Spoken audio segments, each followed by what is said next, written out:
chemical engineering, a PhD out of biomedical, and they've teamed up with a nuclear engineer, and they've identified the problem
generation, this generation currently that's making impact, right? So that's one example. And then on the freshwater side of the house, we have a chemical engineer who's come up with a methodology to create biodegradable fishing lures. As of right now, 10,000 tons of plastic fishing lures are consumed into our streams every year. And if you go into the market and you do a deeper dive, this is a market that really hasn't been disrupted all that much. And so we're really excited. His company is called Nano. So the first company is called Project Xylem, and the second company is called Nanoscale. And he's in early stages right now of working on an NSF proposal to continue R&D. And what he's come up with is really, really brilliant. We're excited to continue helping him commercialize the product. That's awesome. Toph, I could see your brain just sort of turning into gear as Ashley was talking. Also, as a credit to TIC, this morning she casually dropped. They're trying to build a particle accelerator up the street in UT Austin as well. So clearly TIC gets a lot of really great ideas in there. Thank you. I've got a couple of questions there, and this is probably to the group as a whole. First of all, I guess from a tech perspective, AI in the first instance, where can we extract more from it? Okay, how dialed up is it? How far can it go? And secondly, Ashley, you've spoken to a couple already, but where else is this applicable? What you're doing in particular, Toph, what industries are you looking at, potentially the room here in front of us, where there's a natural synergy with other areas of the market? Yeah, so I mean, in terms of our team is looking in terms of how fast and how quickly and how efficiently can we identify species in existing ecosystems, see how they interact with each other, and go from there. Also, that includes the search for new species, the search for lost species that have been gone for a decade or more, which helps us understand how adaptation is really taking part. I mean, we know based on the weather reports that are out there and all the work you guys are doing that there's a lot more pressure on species now through not just climate change, but also through habitat loss and encroachment than ever before. Those are kind of an opportunity to see the way species adapt over time, and not even just over time, actually fairly quickly. Because in the way they adapt, there's real genius, like hundreds of millions of years worth of genius that's kind of being unlocked in these pressure moments.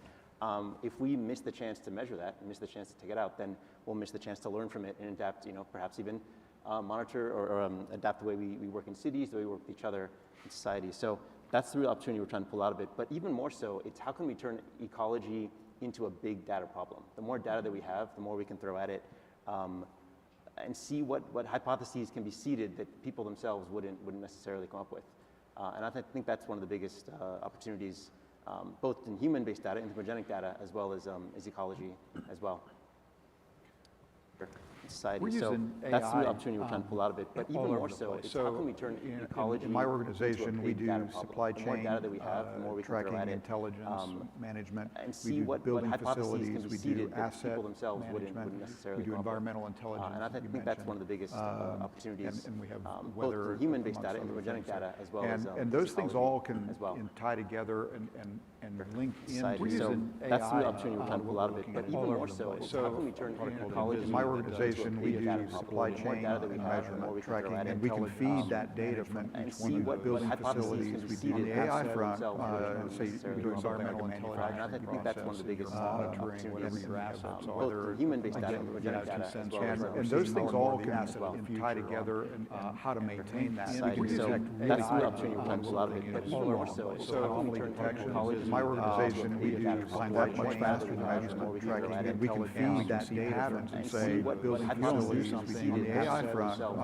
say, we do environmental management, predictive maintenance, both human-based data and genetic data, as well as and those things all can data center tie together, how to maintain that. We can So detect work that's the opportunity we're trying to pull out of it. But even more so, it's how can we turn typically data center, in my organization, we do find that much faster than measurement tracking, and we can feed that data patterns and say, building facilities, we do the AI front, say, we do environmental maintenance, even dramatic predictive maintenance, human-based data and those things all can data center tie together, how to maintain that. So that's the opportunity we're trying to pull out of it. But even more so, it's Typically, data center, in my organization, we do find that much faster than measurement tracking, and we can feed that data patterns and say, building facilities, we do the AI front, say, we do environmental maintenance, even dramatic predictive maintenance, and those things all can data center tie together, The technology they're now moving into the biosphere and what we're doing in that, or is it coming from the biosphere and examples like TOFA, is that coming back to you that way?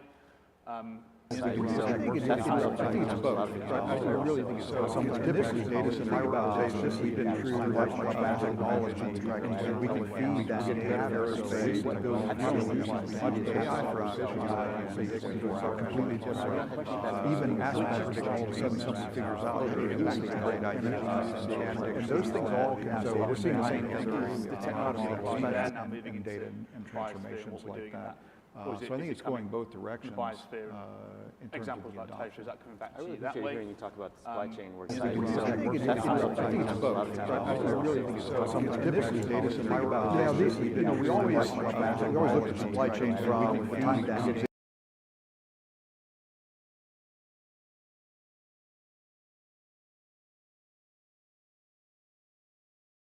what we're seeing is those things all can, so we're seeing the same thing. It starts with trusted companies, right? And you say, okay, what am I bringing in? Well, I want commodities and I want materials and things that are responsible. So I think it's both.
"24-year-old."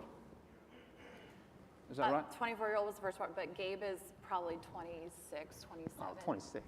Fine. So I think Sarah spoke earlier about purpose and talent and how it fits in. I think all of us here would love to have that level of passion and intellect into 24-year-olds, 26-year-olds that are driving this forward. There's a real emotive piece behind this now, but how do you make it work?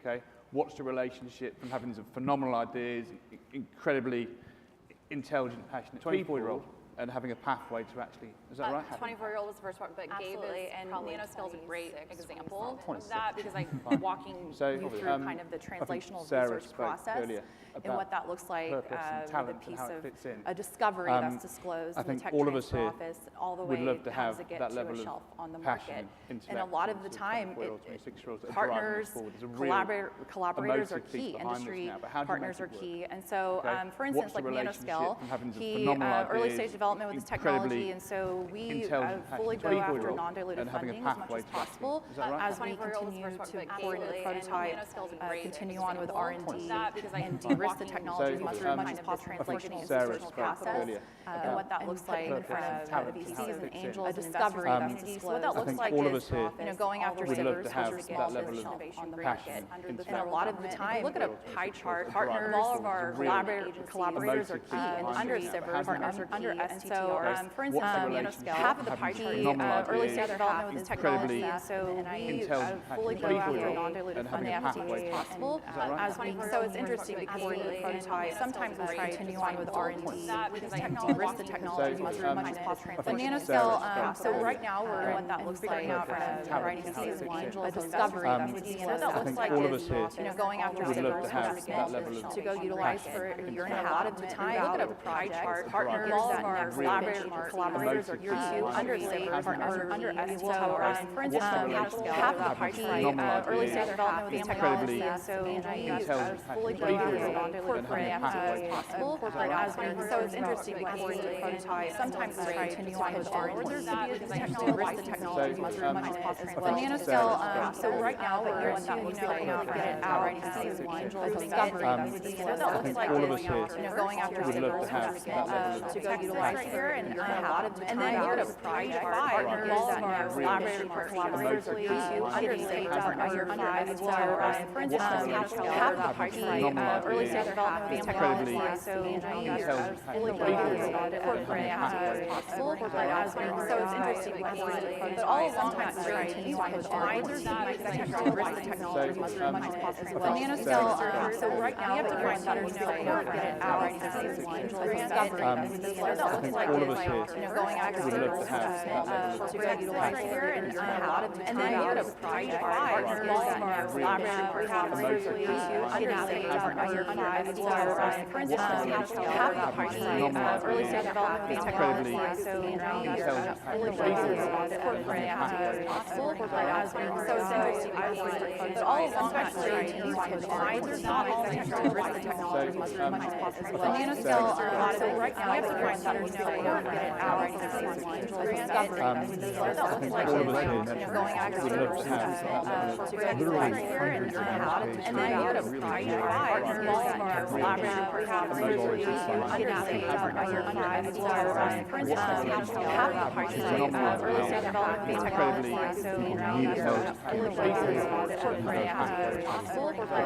So it's interesting but all sometimes try to continue on with R&D, de-risk the technology as much as possible. But Nanoscale, so right now we have to find that discovery I think all of us here going after would love to have that level of to go utilize here, and then look at a pie chart, partners that collaborators are key, under STTR. For instance, half of the pie chart, early stage development with his technology, so we fully go after possible. So it's interesting but all sometimes try to continue on with R&D, de-risk the technology as much as possible. But Nanoscale, so right now we have to find that discovery I think all of us here going after would love to have to go utilize here, and then look at a pie chart, partners that collaborators are key, under STTR. For instance, half of the pie chart, early stage development with his technology, so we fully go after possible. So it's interesting but all sometimes try to continue on with R&D, de-risk the technology as much as possible.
faster and faster. And so how do you do that internally? You start getting momentum in those different areas, and pretty soon the pieces start coming together a little bit faster and faster to try and get the picture that, that you're trying to get for your reporting.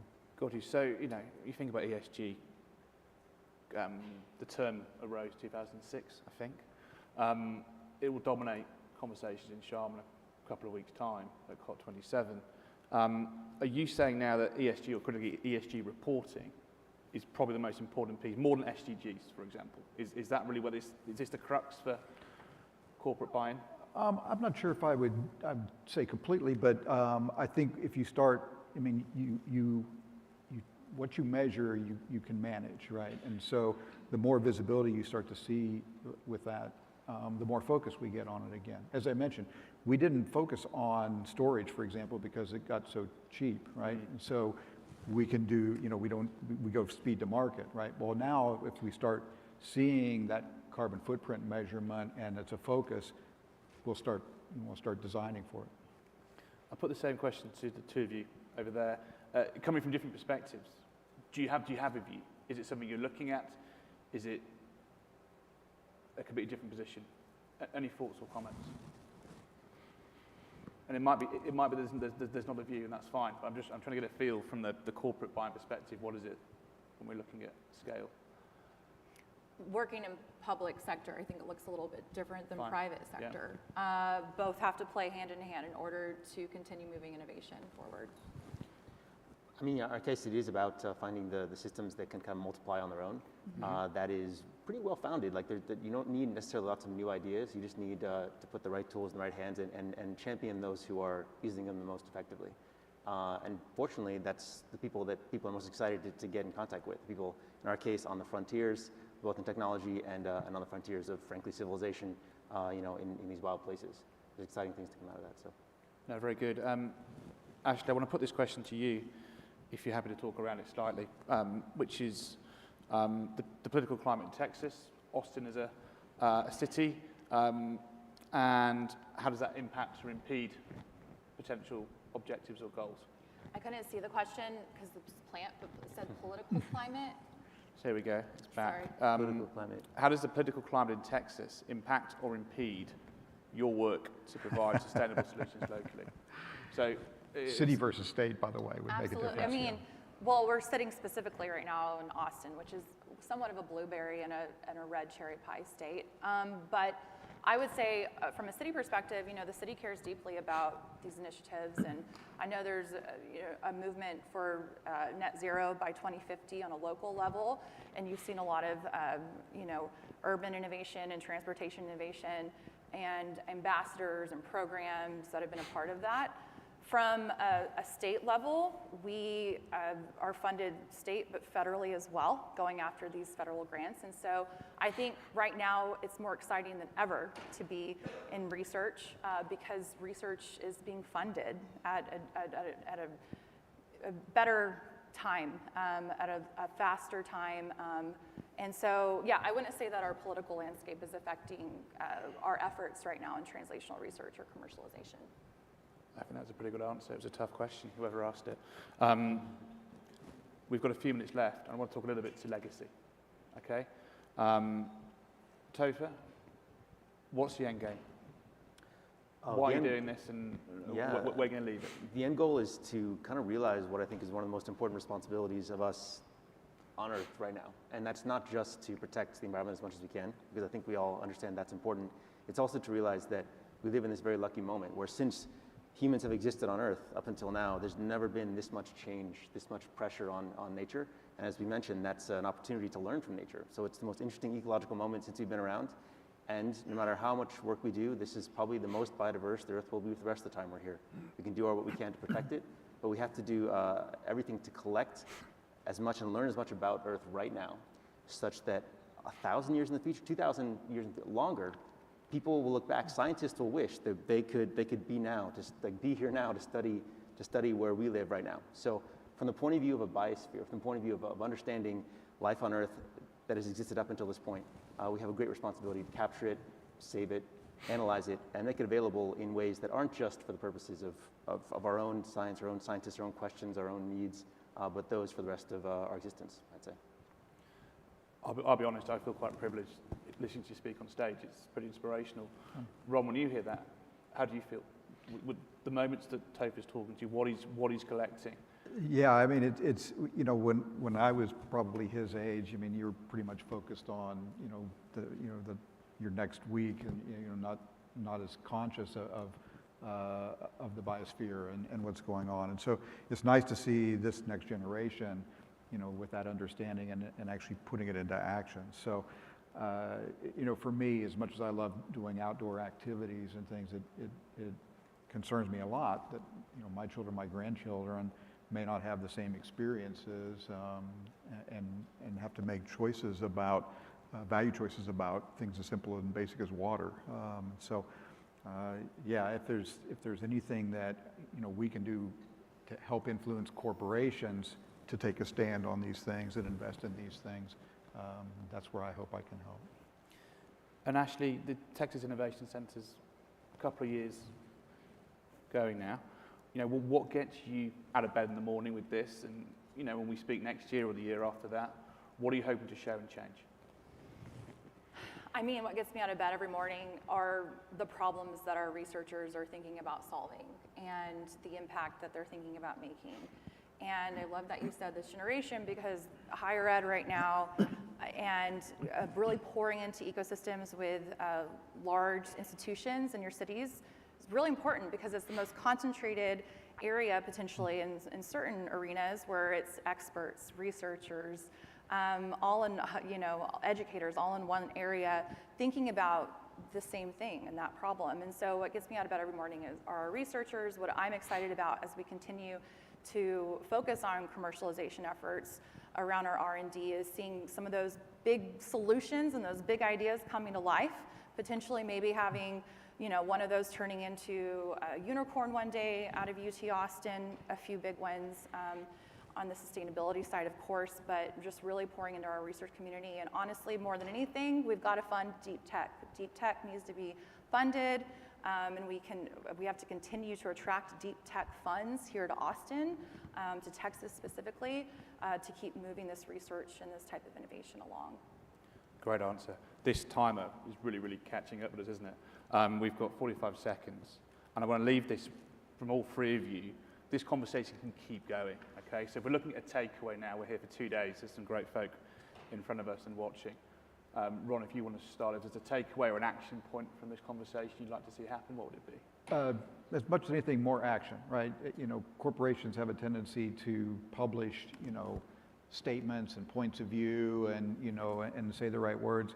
It's really got to come around to priorities that we generate in execution. We've really got to focus on execution. Execution. Ashley, for you? More partnering, as much partnering as possible. If you'd ever love to stop by, if you're industry or a VC in the room, stop by the Texas Innovation Center, pull up a chair, have a coffee with us. Let's riff on some innovation. Partnerships are key, and building the bridge between industry into higher ed and into the public sector is important. More partnering, definitely. And also to be really excited about the fact that there's a whole frontier of new data and new consciousness, new opportunities to understand what it means to be alive and to be human right now. All available to us if we just work together to get it. Fantastic. Well, look, this conversation's been amazing to host. Let's keep this conversation going. But for now, ladies and gentlemen, please put your hands together for Ron, Ashley, and Topher. Thank you very much.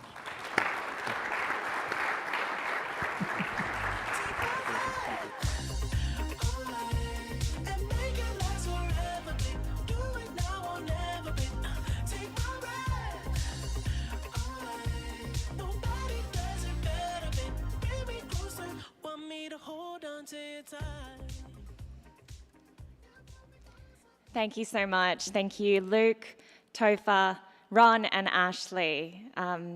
We're talking about the responsible deployment of tech at this event, but we really also are talking about improving human lives through tech, and that was a really inspirational session, so thank you so much.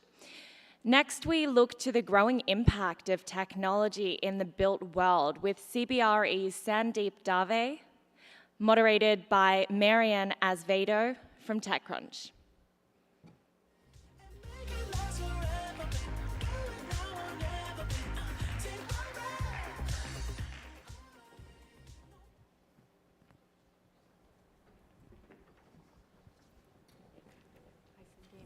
Hello.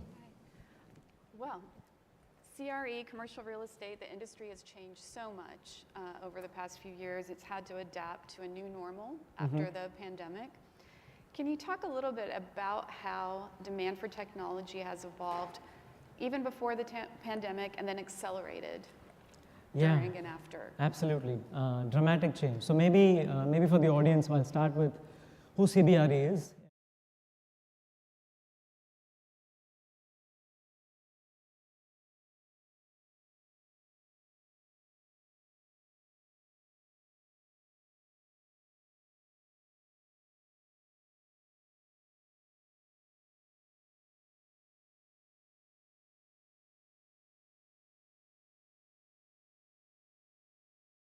Healthcare centers, life science labs, warehouses, data warehouses.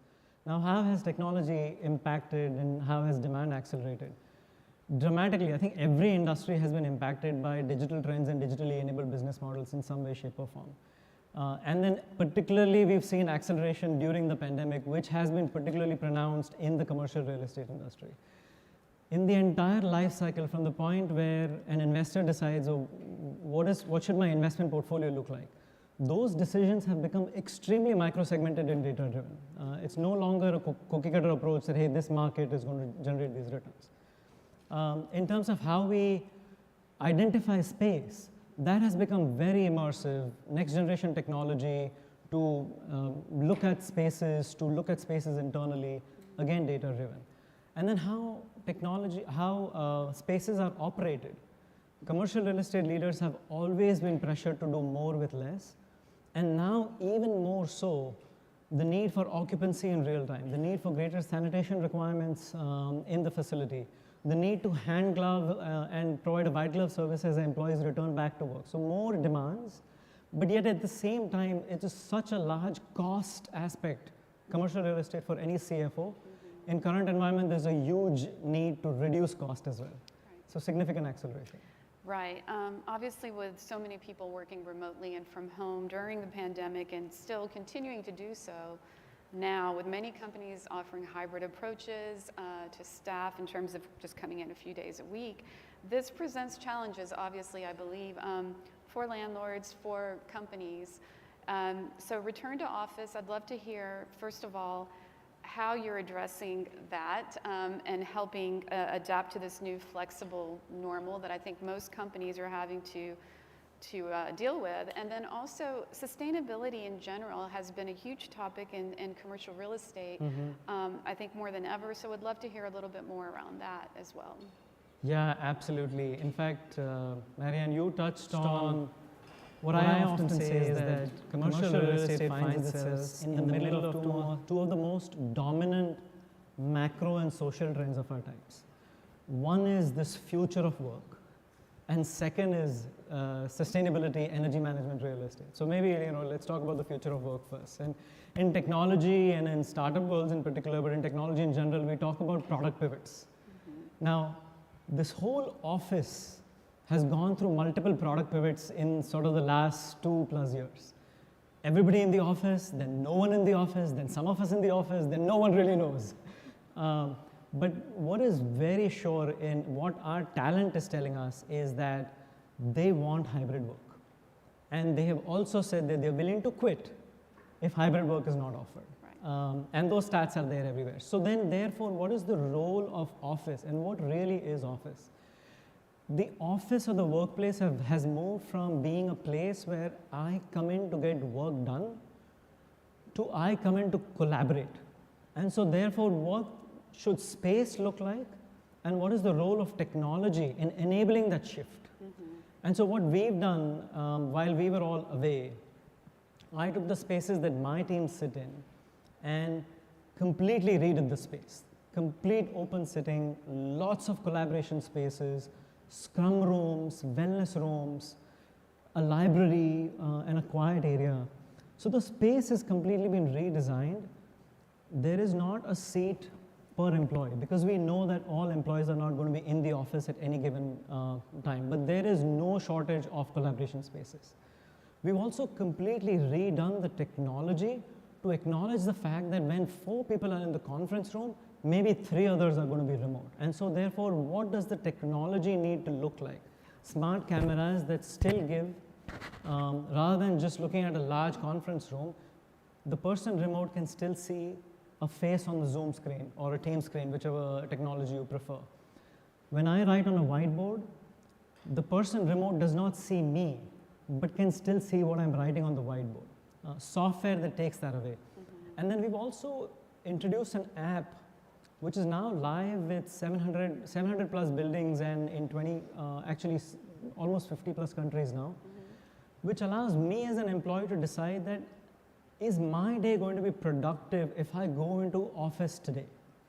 So I can see who's coming in, what does my calendar look like, book a desk, make myself way into the office, and then look at occupancy in real time, sanitation requirements in real time. So really enabling that future of work, creating an inviting space, the right set of technology, and ensuring that when I'm in the office space, it's a productive discussion. So you're referring to tenants in general, or to just CBRE when you talk about this app? Yeah, so CBRE hosts the app, and this started off as an employee experience, next generation employee experience innovation with one of our clients, and it's now live in, as I said, 700 buildings, not just CBRE buildings, but for many of our clients as well. Yeah, that's very interesting.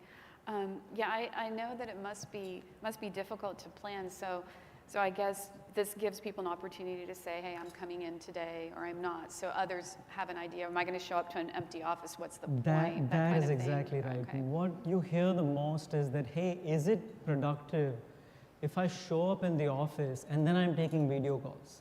There is no point of that commute. Right. But if I know, based on AI models, that, hey, today is going to be a productive day because many of my team members are coming in, then I can plan my day accordingly.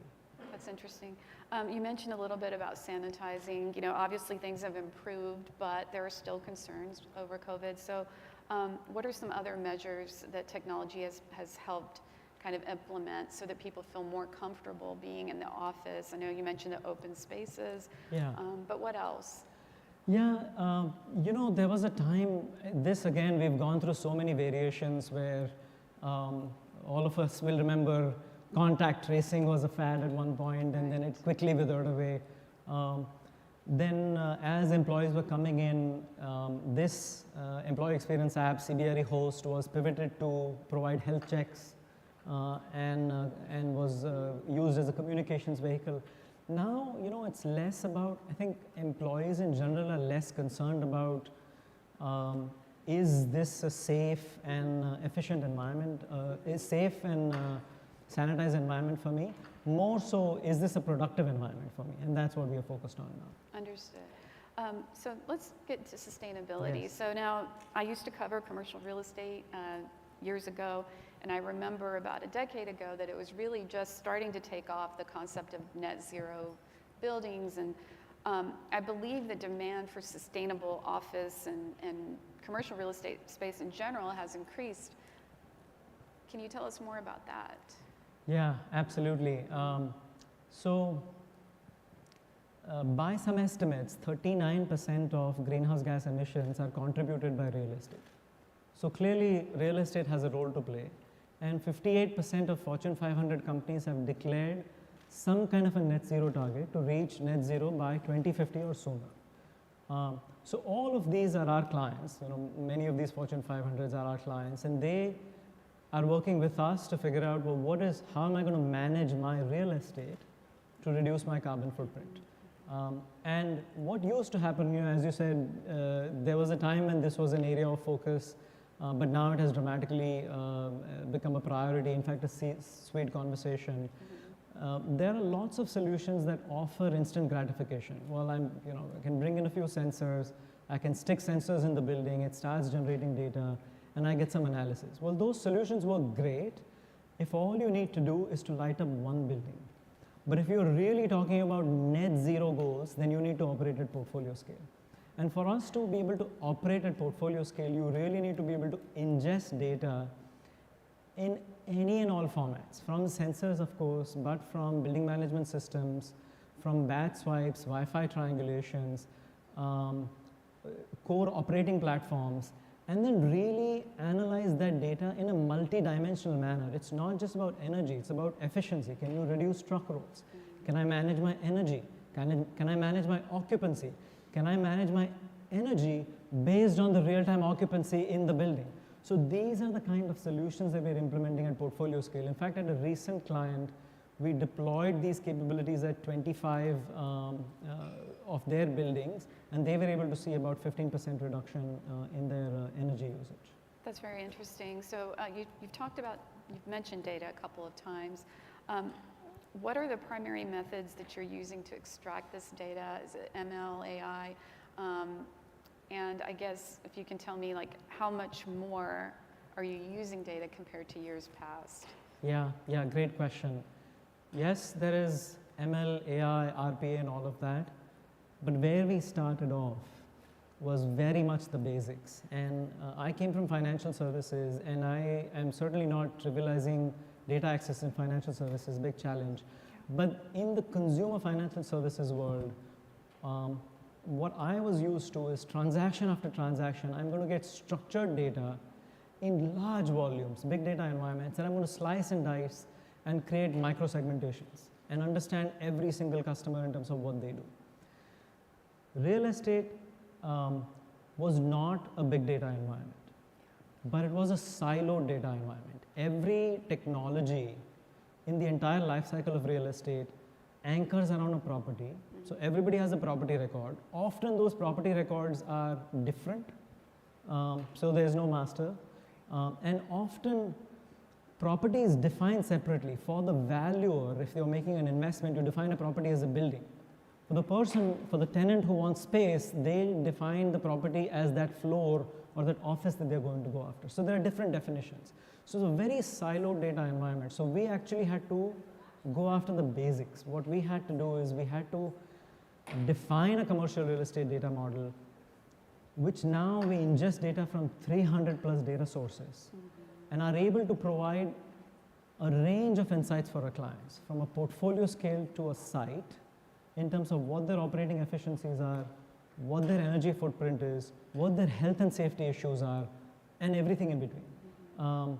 So that's solving for the core. And now that we have that foundation, we've been able to apply this across many different ways. We've automated hundreds of processes, unlocking millions in value.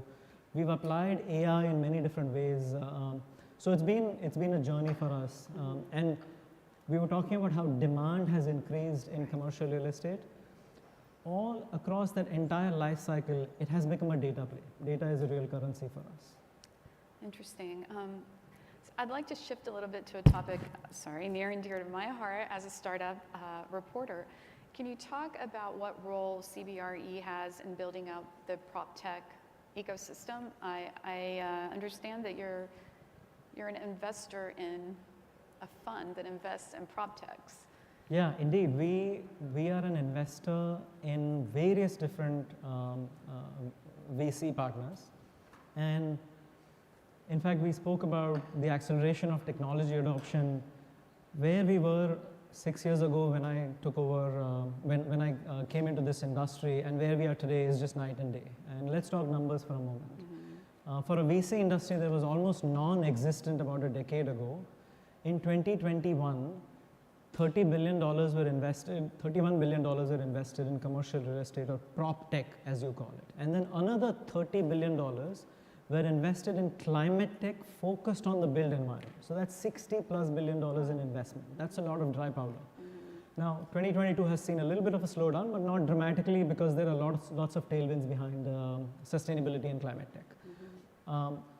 So what we do is we have very strategically a build, buy, partner, and invest philosophy, where we build technology that is core and differentiating to us. Our enterprise data platform that I was referring to is an example of that.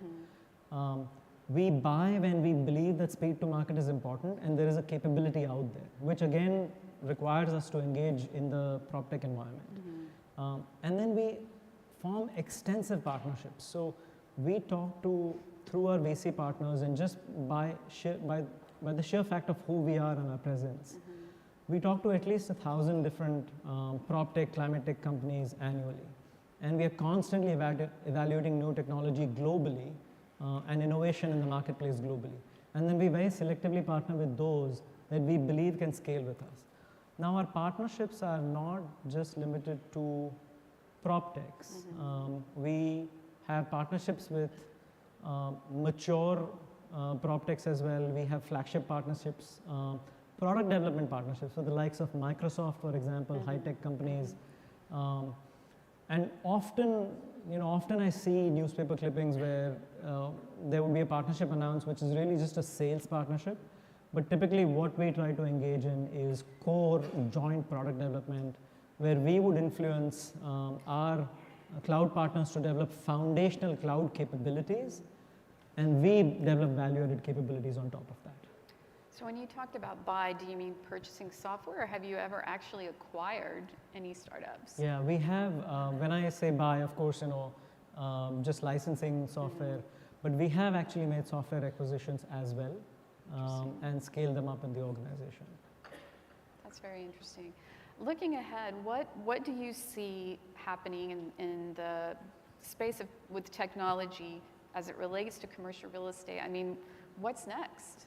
Yeah, that's a great question. I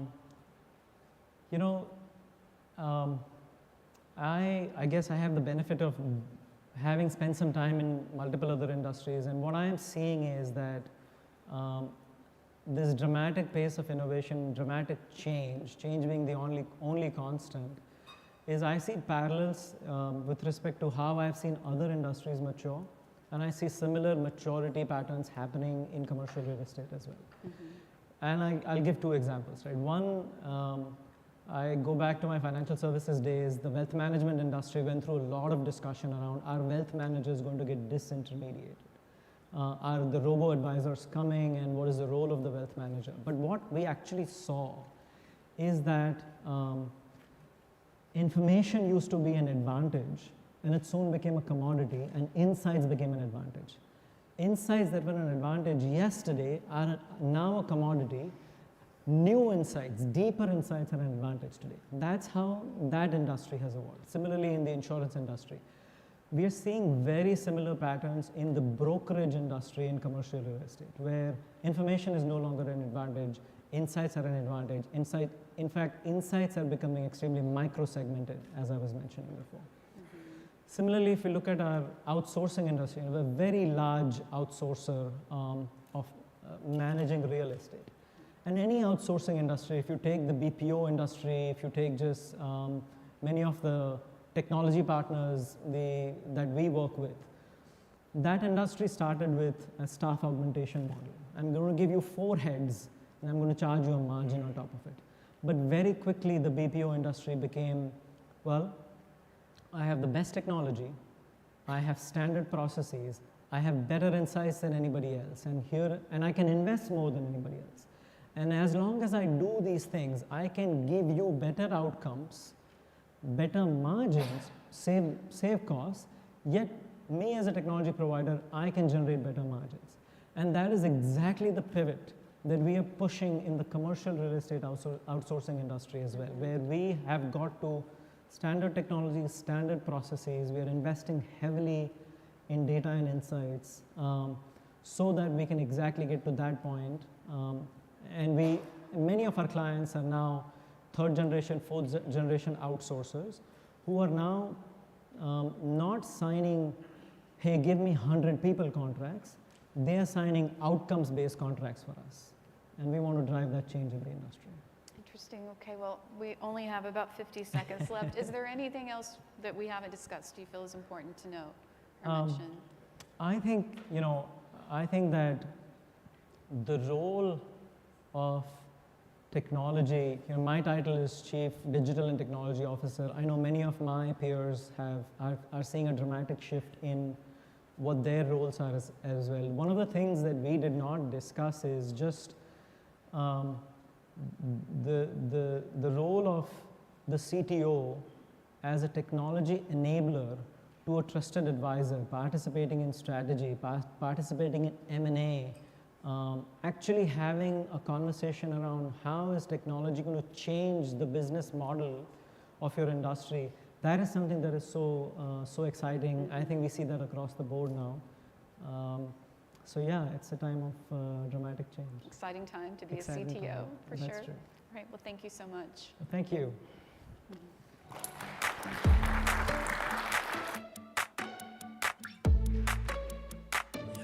An arrow to the heart. I never kissed a mouth that tastes like yours. Strawberries and something more. Ooh, yeah, I want it all. Information is no longer an advantage. Insights are an advantage.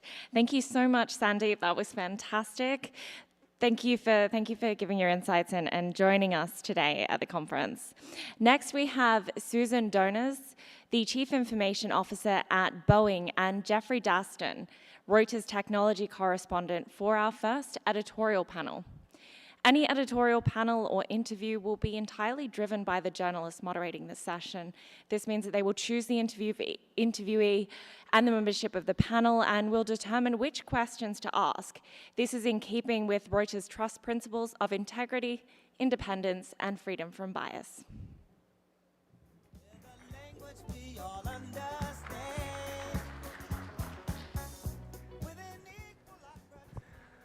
Hello, my name is Jeffrey Daston, and I'm a reporter for Reuters based in the San Francisco Bay Area. I write about the technology industry, and I previously wrote about aviation. And I'm thrilled to be here with Susan Donas, who is Chief Information Officer with the Boeing Company, and will give a brief introduction. Hi, Jeffrey. Great to be here. Hi, I'm Susan. I'm delighted to be here today with all of you. I've been at Boeing for just over 2.5 years now. It's flown by. Forgive the small pun there. But before that, I was also in the airline industry. I was the Chief Information Officer for the Qantas Group. So I was living in Australia. And then I've had a career across various technology companies, but a long time at Procter & Gamble as well. So a lot of B2C experience as well. Well, thank you so much for being here. So I wanted to start with a question that might be near and dear to some of the members of this audience, which regards cloud computing. So Boeing in April made what might be the unusual decision of partnering with not one, not two, but in fact all three major cloud providers, Amazon Web Services, Google, and Microsoft. So I'd love to hear about why, and were you concerned about lock-in to a single provider? Yeah.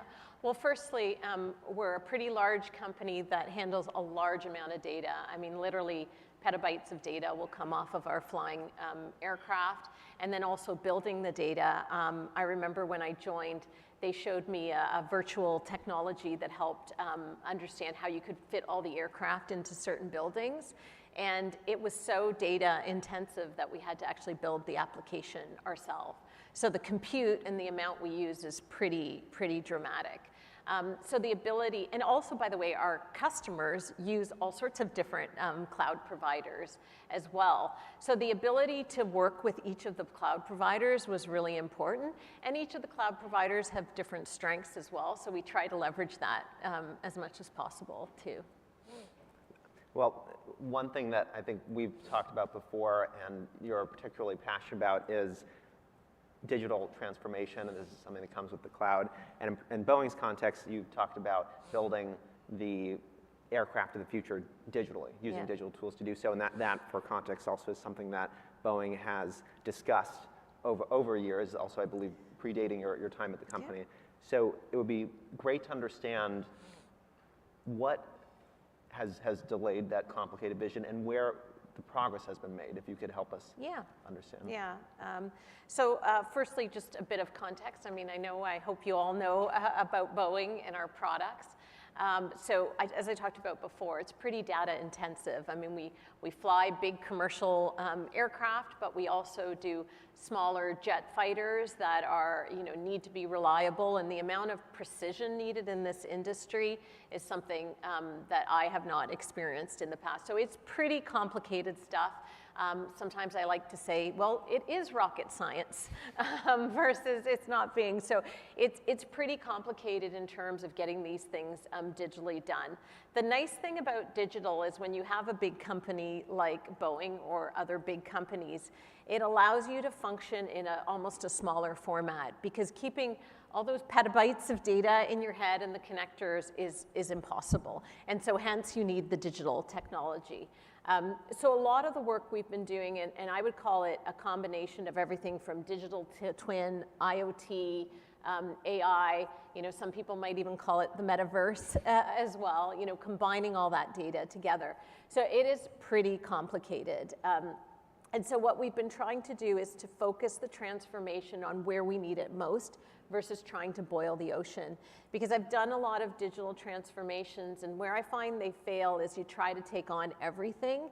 And so you really need to figure out, what business problem am I trying to solve, or business opportunity? So when I joined, we focused in very narrowly on manufacturing, supply chain, and engineering, so that we could get our aircrafts, the quality up, the certifications up, and we could deliver these great experiences to everybody. Now, as we've shifted, we look at, how can we increase our rates of producibility? When we did some of this with some of our aircraft, like the T7, which is a trainer jet, we are actually able to increase the quality by 75% and decrease the amount of time it took us by 80%. So just to give you an example, an airplane will take decades to build.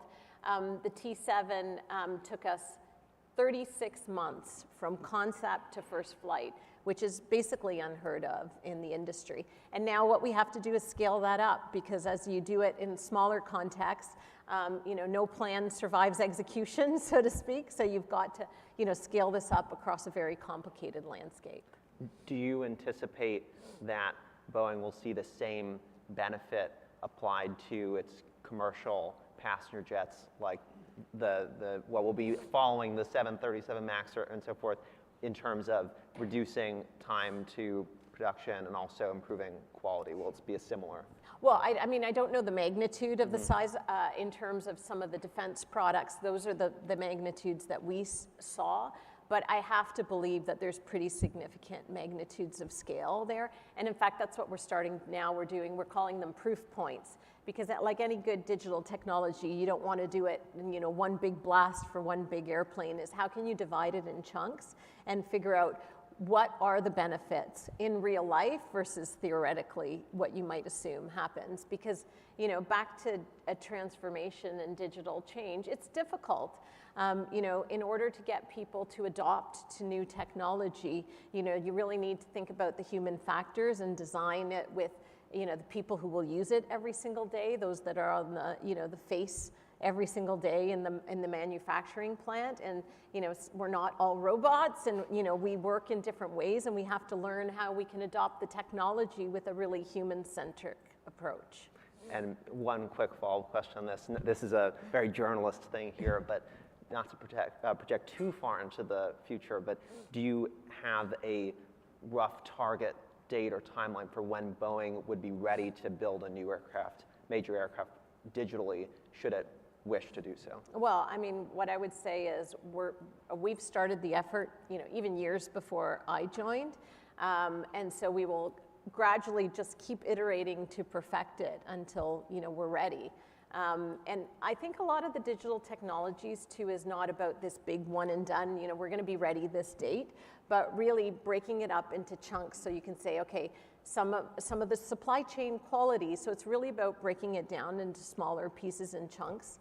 And the nice thing about the digital technology too is you will always see an improvement. Sometimes it's 2% at a time, and sometimes it's 10 to 20% at a time. So we will continuously work on that cycle. So we will never be done, I guess, is the answer to your question.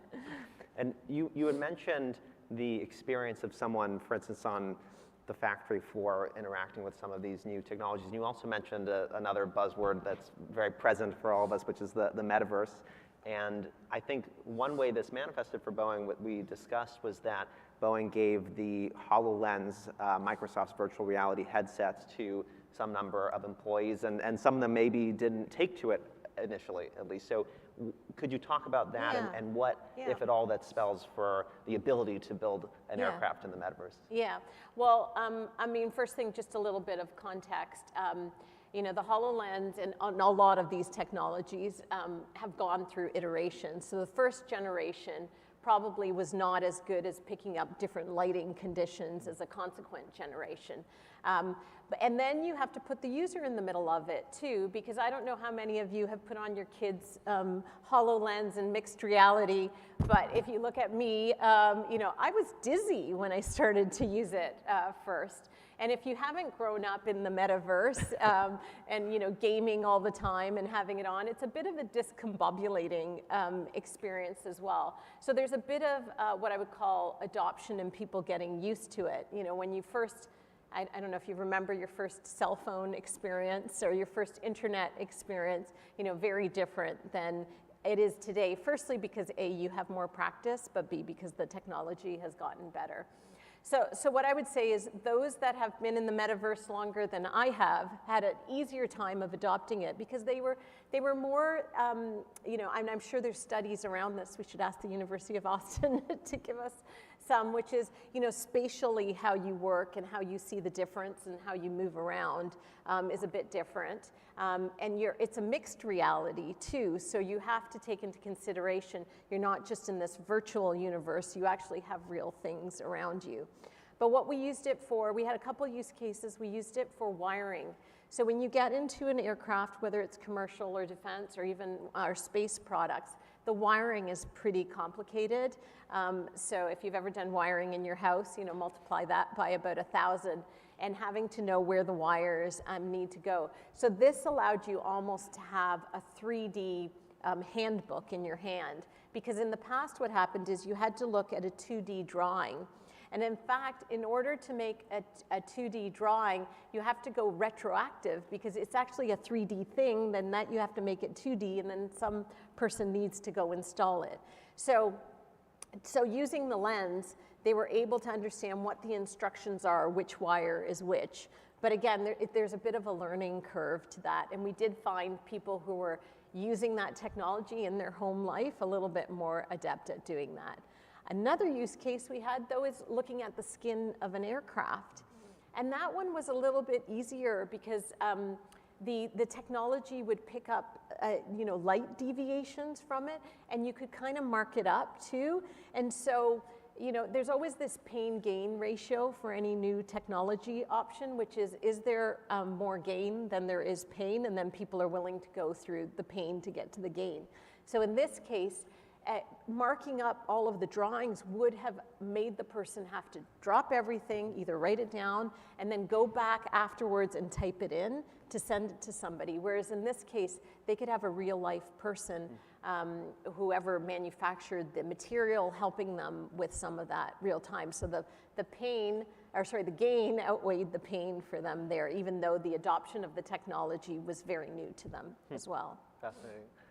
One thing that we also talked about briefly was that IT is very core and can be very core to any company. And one question I have about an issue that's very present for Boeing is so the company, as we all know, you know, prior to your time at Boeing, had these tragic crashes of the 737 MAX, and it's now trying to gain US regulatory approval for the latest variants of this aircraft, and it has to do so this year, or we'll have to potentially overhaul the cockpit. So how, if at all, so there's this large issue, how, if at all, does it make sense for IT to plug in to this particular issue or to those sorts of core issues generally? Yeah.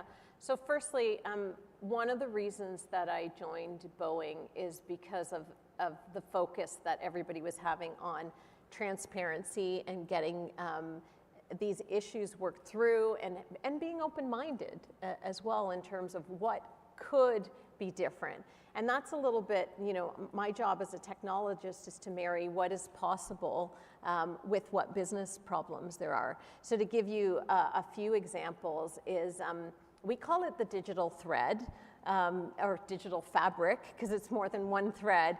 It's, how do you link all the data together so people who are certifying aircrafts can have the consistency to, what was originally tested, how it was tested, all the way through to make sure that it was immutable, the data, and that it all connects together. So some of the technologies and the AIs we had was able to show that from beginning to end.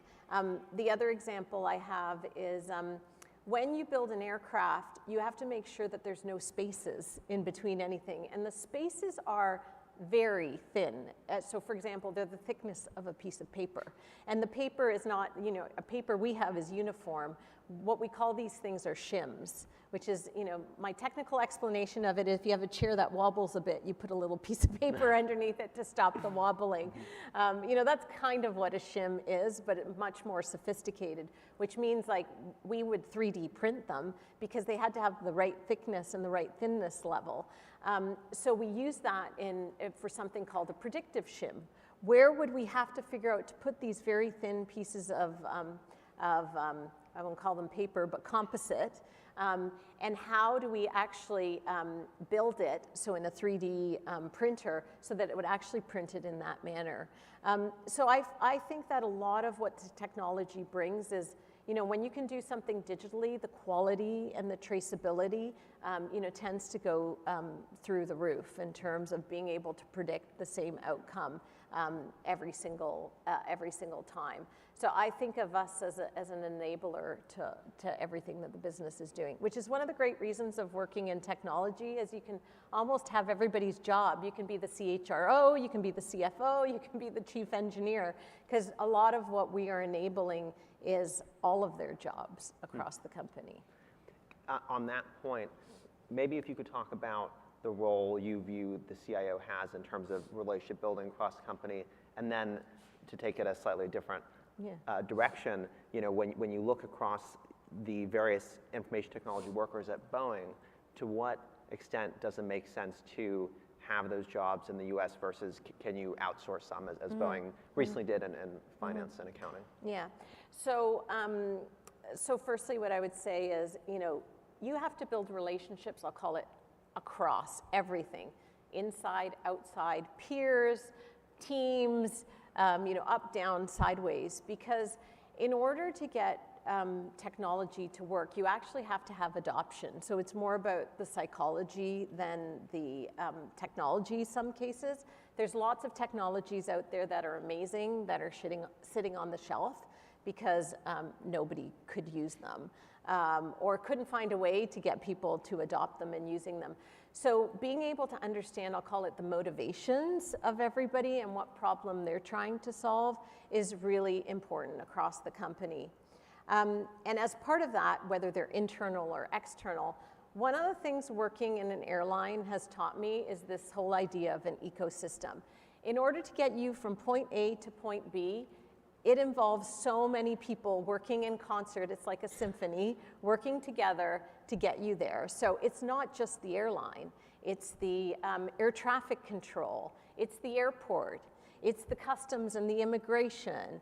It's the traffic on getting to the airport. So there's just so many touch points that exist to bring to you all together so that you can have a wonderful experience, because you could have had a wonderful experience on the airline, but if you had a terrible experience going through customs or immigration or having a terrible experience circling the airport because the unit was too busy, then that just ruins your whole experience. So the way I think about it as more of a partnership is who can help us accomplish the mission best.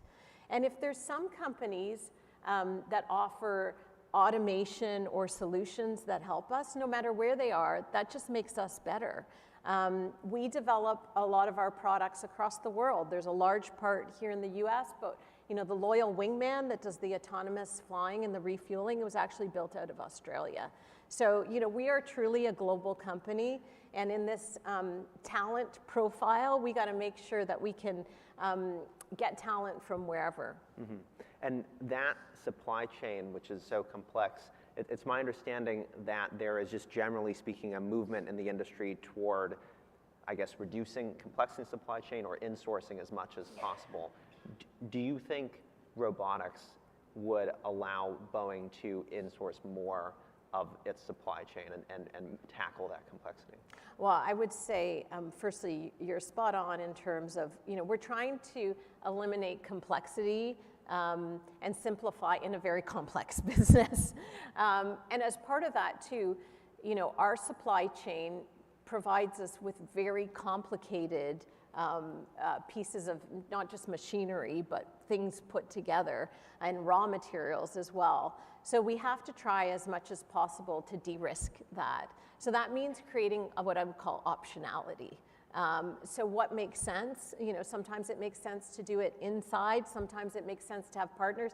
Sometimes it makes sense to have both, so that you can see, where can you appropriately, I'd call it, source it or bring it in so that you can deliver the parts on time. Because one of the things we try to do, I always think of building an airplane almost like surgery versus, automotive manufacturing, which means, you need the part right when you need them. So you don't want to be, sewing up the patient when you still have to do something else.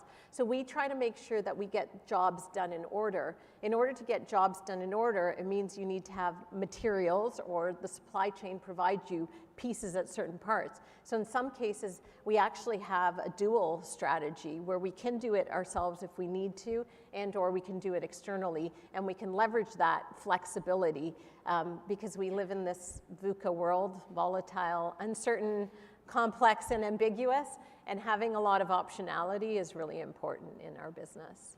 Thank you. I think maybe we have the time for one or two audience questions. Since one audience question, would anyone be brave enough to ask a question? If not, I'll just keep blabbing on. But anyone in the audience with a question?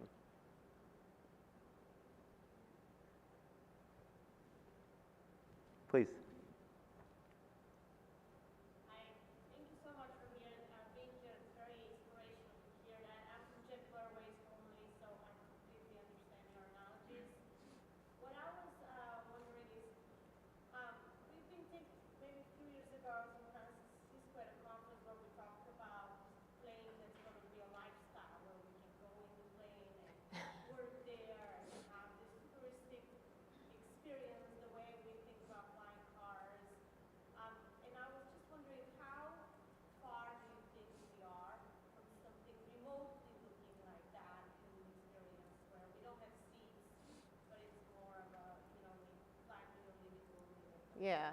Oh, Yeah. and just to repeat the question in case Yeah, anyone couldn't hear it. So how close are we to this idea or image of the plane as a lifestyle, perhaps without seats, perhaps as discussed in futuristic renderings of what travel could look like? Yeah. Well, I worked at Qantas before coming to Boeing, and there was a big push to have a direct flight from Sydney to London. And a lot of the research that we did, and actually we did it with some of the university, was, how do people spend their times on the airplane? And how can you divide it up into chunks in terms of wellness chunks as well? Because people tend to have, resting time, working time, especially when you're flying for that long period of time. You have to kind of divide things up into different ways. And so there was a lot of research that went on, even into the air, into the lighting, the way the air circulates, the way the lights dim, et cetera. And I know, there was always, can we afford to have the exercise gym somewhere? What about the weight and the sustainability trade-offs as well? So there's certainly, constant research going into that. There's always the balance of flight load, the weight, to the cost and what people are willing to pay. So that will always be, you could do any of that now. It's a question of, how do you optimize, pricing for people and the experience as well. But as much as possible, they're trying to even get lighter lighter seating so that there's more space, because again, for these longer flights as well. And they've become very creative. Like, can they have sleeping pods? That's something that they've looked at too, which is, you know, you almost turn over people. So like if you want to sleep, you have the sleeping time in the pod while somebody else is seating and taking your seats. So there's lots of airlines still envisioning that. When, you know, again, it's back to the trade-offs of a lot of these things, and also to the, I would call them the customer preferences, because on shorter flights, maybe it's not so interesting. On a longer flight, very interesting. Well, thank you so much for taking the time, and thank you all for listening. Thank you. Thank you, Jeffrey. Thank you.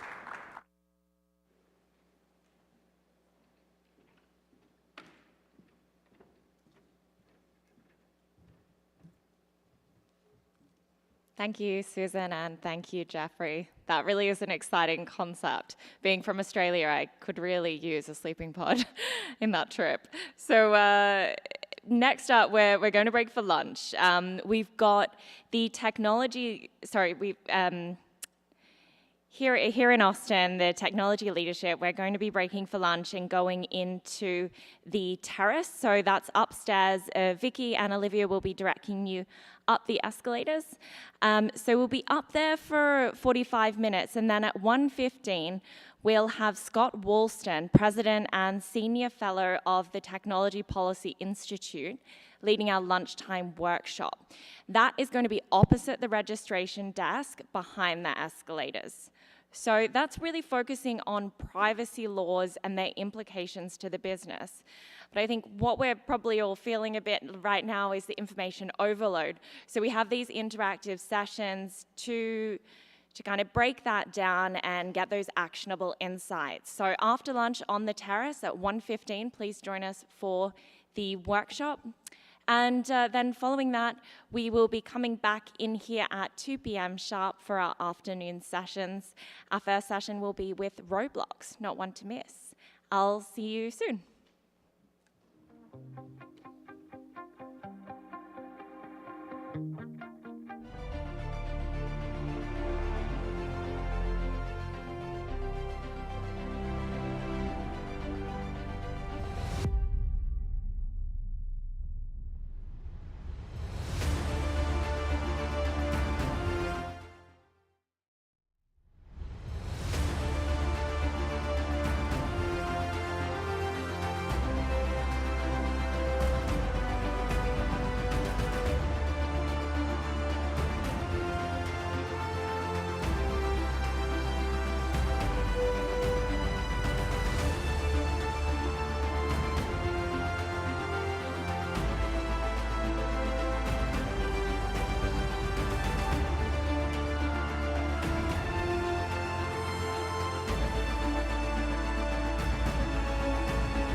eventually be able to produce foods that humans will enjoy, and that could be tweaked according to individual tastes.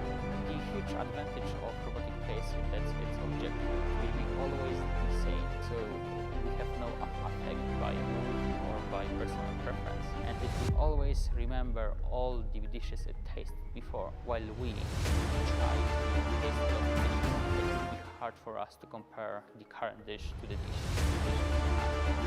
Researchers say the taste as you go method significantly improved the robot's ability to quickly and accurately assess the saltiness of the dish, and is better than other electronic tasting technologies.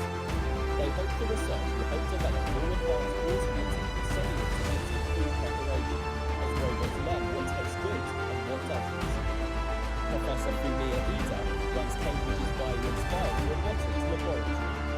Lots of researchers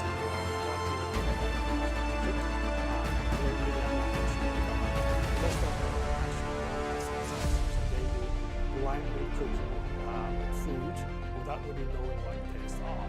For sure, we will have something interesting because robot can now have access to the taste perception, and that will give a feedback to the way of cooking or what they can serve to human beings.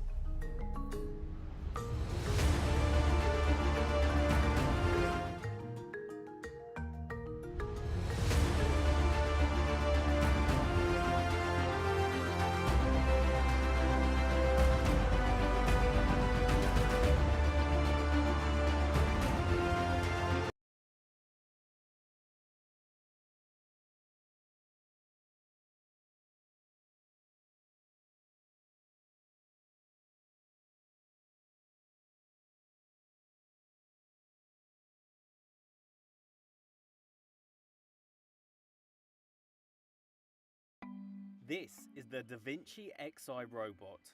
It's assisting the surgical team at Tygerberg Public Hospital in Cape Town in removing a cancerous rectal tumour from a patient. With 4 arms that are controlled in real time via an immersive 3D console, it is the most advanced surgical robot in Africa.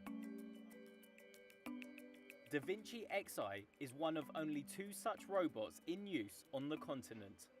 Both of them are found in South African public hospitals in Cape Town. It's currently used mainly for complex urological, gynecological and colorectal surgeries. Tim Forgan leads the surgical team at Tygerberg Hospital. Fortunately, the Western Cape Department of Health bought 2 Da Vinci robots, which is the Da Vinci Xi, which is the most technologically advanced robot, surgical robot that's currently available on the market. What they do is they allow you to work very, very finely and with great precision, and they magnify the image that you're seeing a lot more than normal laparoscopic stacks. So we can see much more detail, and then the instruments you can maneuver with a lot more accuracy and do finer work and get a better result. The first operation using the robot was performed at Tygerberg Hospital in February 2022. Dozens more have been successfully completed since then. Patients have done very, very well. They go home much sooner, so our average length of stay is 3 days. So you have a major procedure, we remove big cancers, and 3 days later you're at home. And the complication rate has definitely come down. And chatting to the patients post-operatively, they have a lot less nerve damage. We can see that their function is way better than what we had originally. And we were doing all these ops with keyhole surgery, so we were already doing them with very small cuts, people going home after 5 days, now 3 days. It's definitely improved their quality of life. They all tell me they feel as if they haven't had an operation. Da Vinci is not the first robots deployed by Tygerberg. In 2020, the hospital introduced Kanya during the peak of the pandemic to help patients connect with their relatives via video or voice call. Lundi Moyeni is one of the patients who are able to communicate with their family members remotely.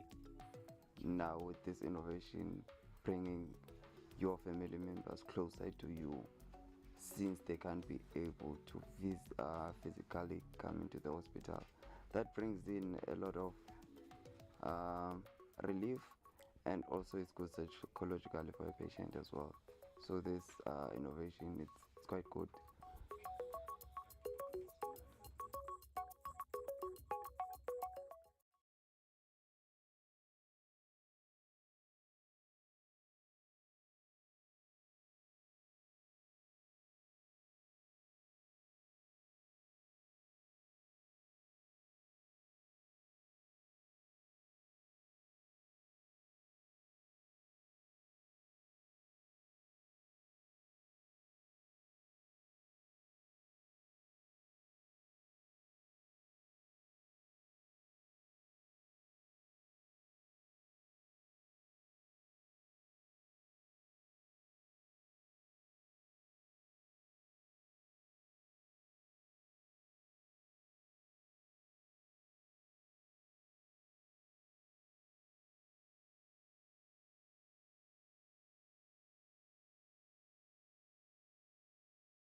hallelujah.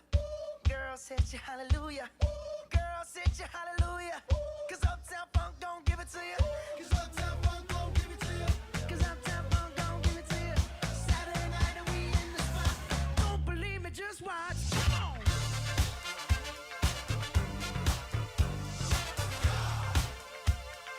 Don't believe me, just watch.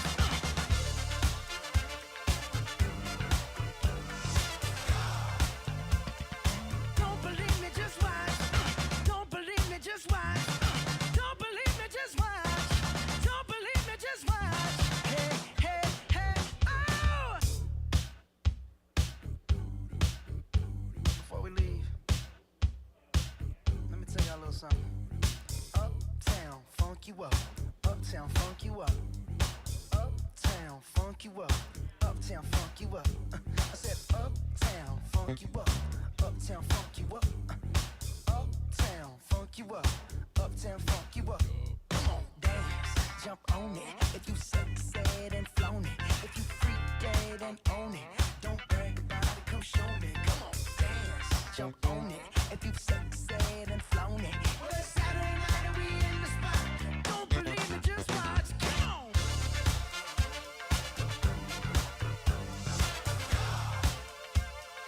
Don't believe me, just watch.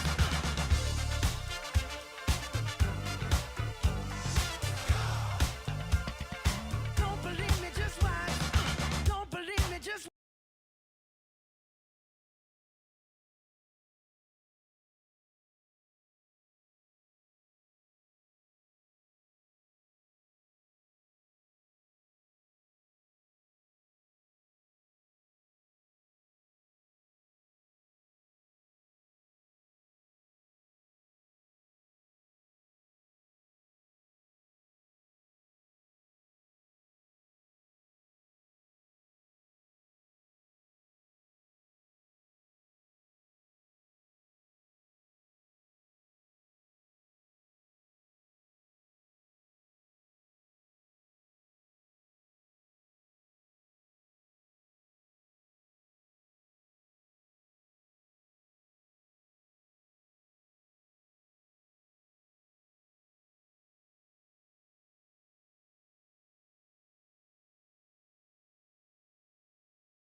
1,000-kilogram machine will move under your control. Tippett and his team partners with technology company Furion to complete the prosthesis exoskeleton in early 2017.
But it's not for creating new content or putting words into your mouth. What we're actually doing is using the AI to search the content, the answers to questions that you give, to get the most appropriate response. What do you enjoy doing with your grandchildren? Everything, if possible. But I think that singing and music and just everything really. Storyfile doesn't change answers to questions. We don't edit it, we don't manipulate it, we don't deep fake it. What we're trying to say is, this is the authentic you. This is the video that you created, and now you're making that accessible by means of conversation for the future. The original idea was to allow interactions with people who have fascinating stories to tell, such as those who lived through major historic events. Now, anyone can upload their answers for a one-off fee of $48. I would say really, if you have a secure face and you walk in it, I feel that your life will be full of joy and peace and love. And I would really suggest that there's no other way. There's only one way, walk in it and keep walking on.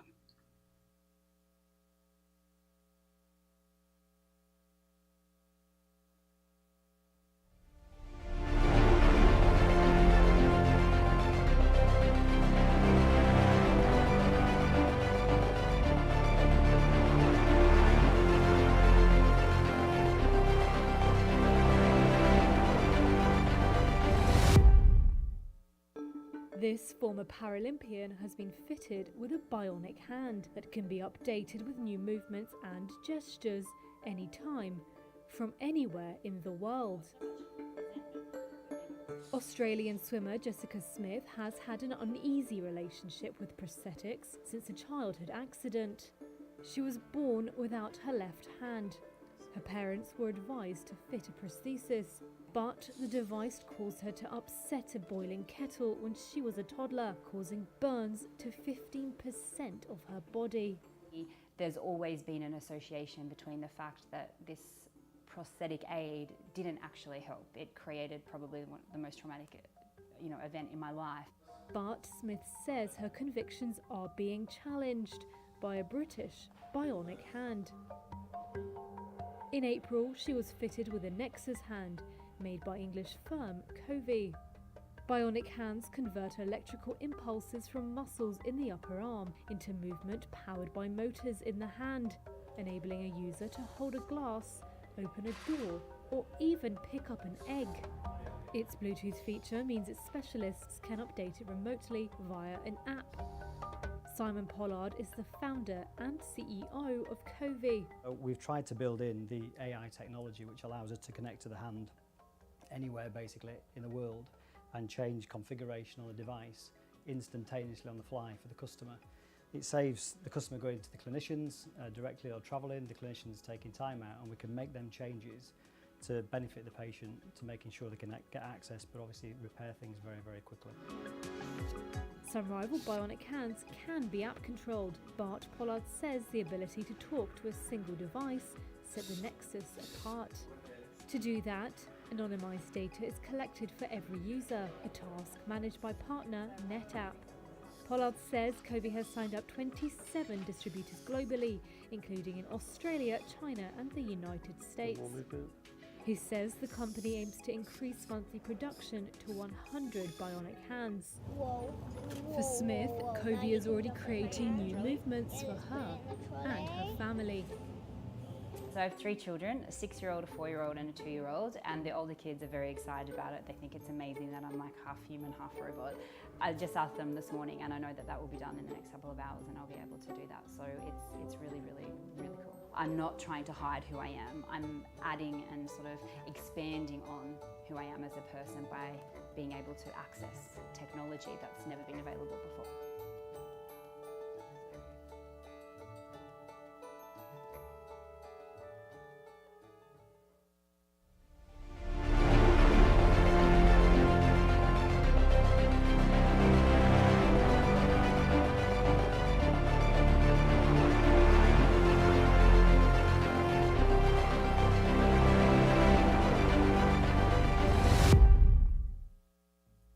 From why Kim Kardashian is counting the cost of promoting crypto to a new craze on digital asset markets, we round up the week's biggest stories in the world of alternative money.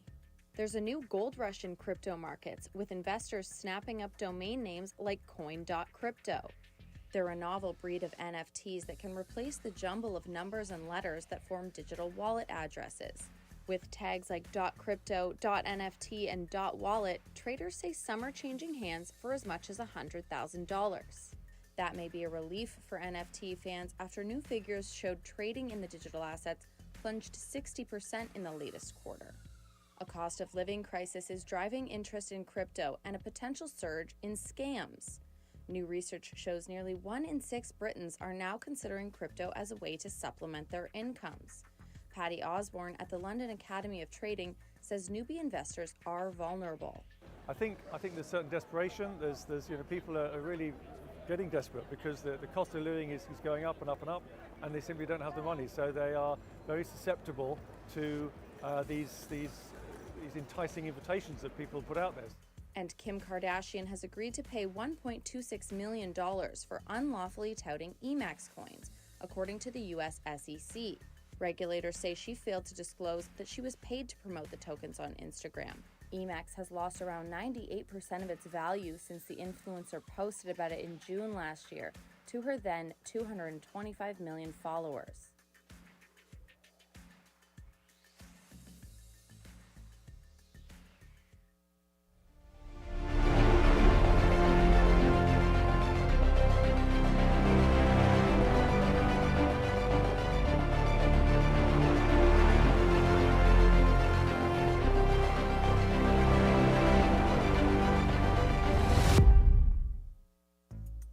From a long-awaited merge to a new problem for Sam Bankman-Fried, we round up the big stories in the world of alternative money. The merge finally happened. Ether moved to a new, more eco-friendly version of its underlying Ethereum blockchain that should slash the amount of energy needed to produce and trade with the coin. Ether fans hope it will boost the token in its battle with bigger rival Bitcoin. The merge hasn't done much for prices though, with Ether down around a fifth in recent days. Bitcoin has also tumbled, testing the $19,000 level. Greg Swenson of Brigham Adams says nothing can escape worries over inflation and rates. Everything's correlated now. You see it with gold, oil, Bitcoin, every sector, everything seems to be correlated. Everything is risk off. And crypto exchange FTX is in hot water with UK regulators. The Financial Conduct Authority says it's offering services in the country without proper authorization. FTX is run by digital money tycoon Sam Bankman-Fried and has become known for rescuing other troubled crypto firms.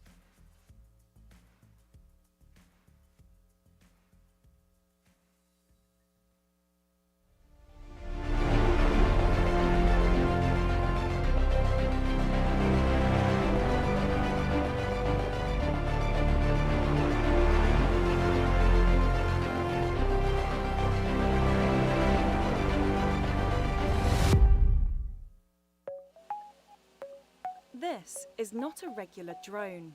It can fight back against powerful wind gusts and tornadoes, using machine learning, AI, and complex algorithms.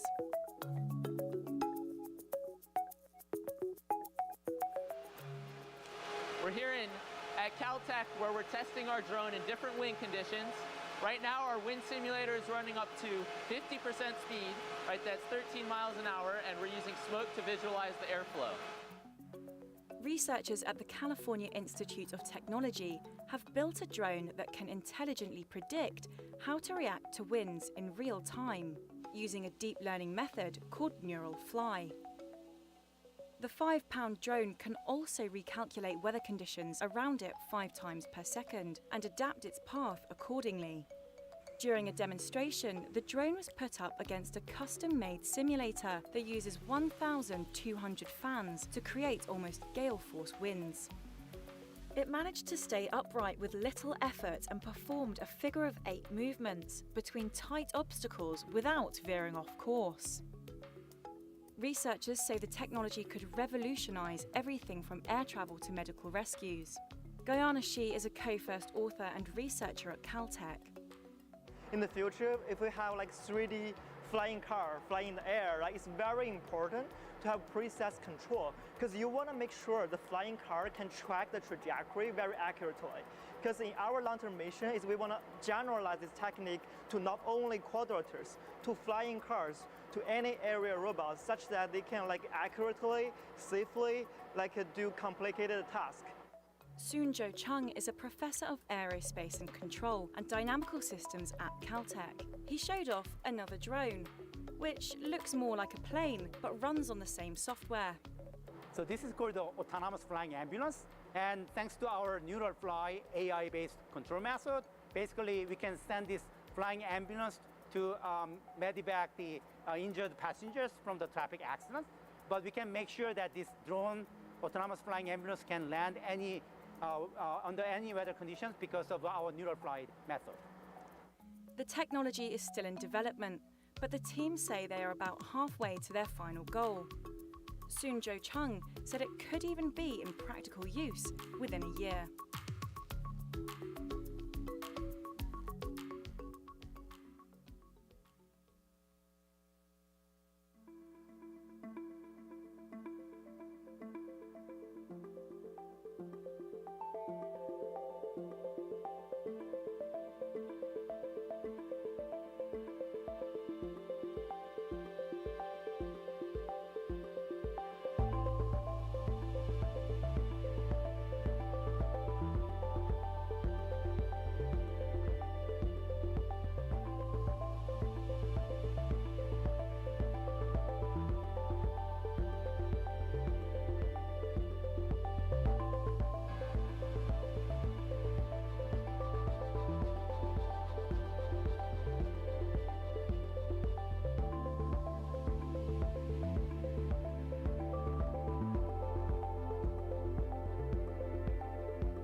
These are Google's new augmented reality glasses that display translations of conversations in real time using artificial intelligence. You should be seeing what I'm saying just transcribed for you in real time, kind of like subtitles for the world.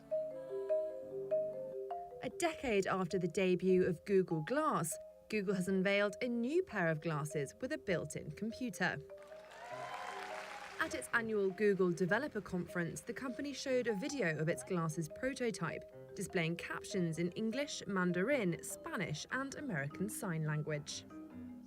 The unnamed pair of specs were teased alongside other new AI-enabled products, as part of Google's plans to bridge the real world and its digital universe of search, maps, and other devices using artificial intelligence. It's the first watch built inside and out by Google. The company demonstrated a feature that lets users take video of store shelves with various products and ask the search app to perform functions, such as identify options from Black-owned businesses.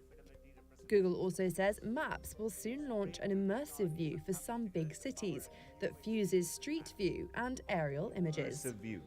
It allows you to explore a place like never before. Let's go to London and take a look. What a beautiful city.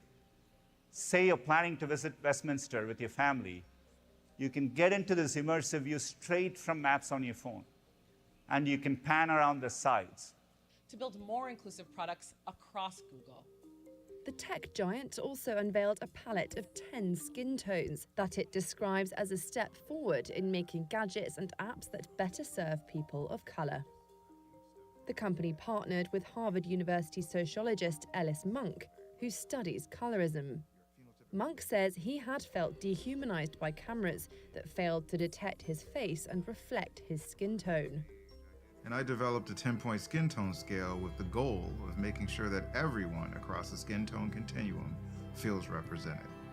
Google also teased a tablet to be launched in 2023 and a smartwatch that will go on sale in late 2022.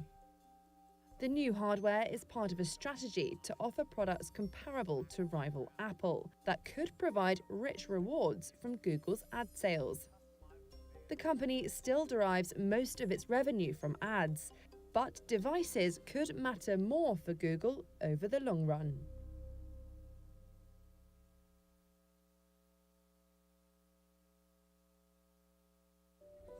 Three men who were completely paralyzed in motorbike accidents are walking, cycling, and even swimming again in Switzerland. In a delicate surgical procedure.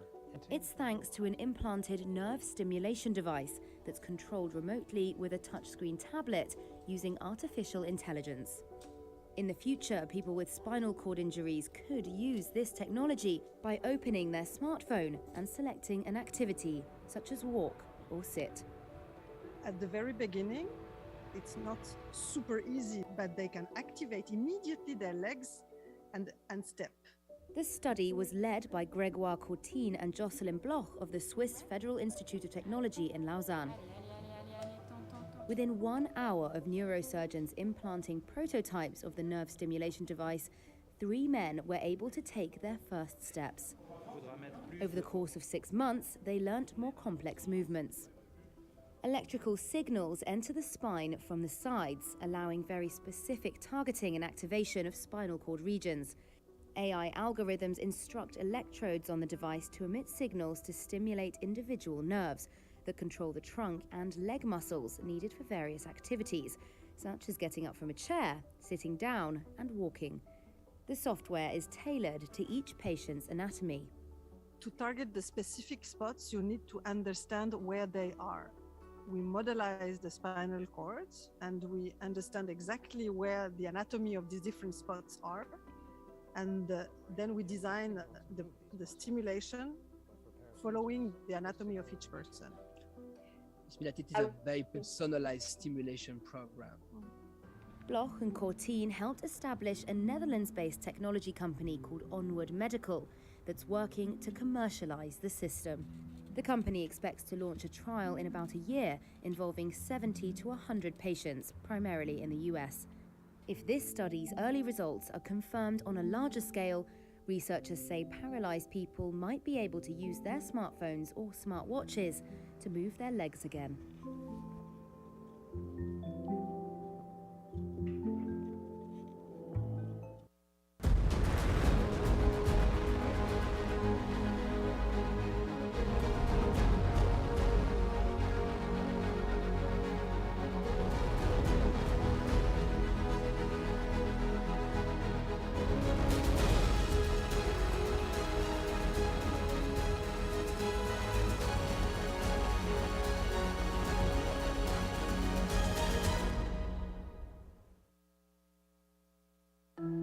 This robot is being taught how to taste scrambled eggs.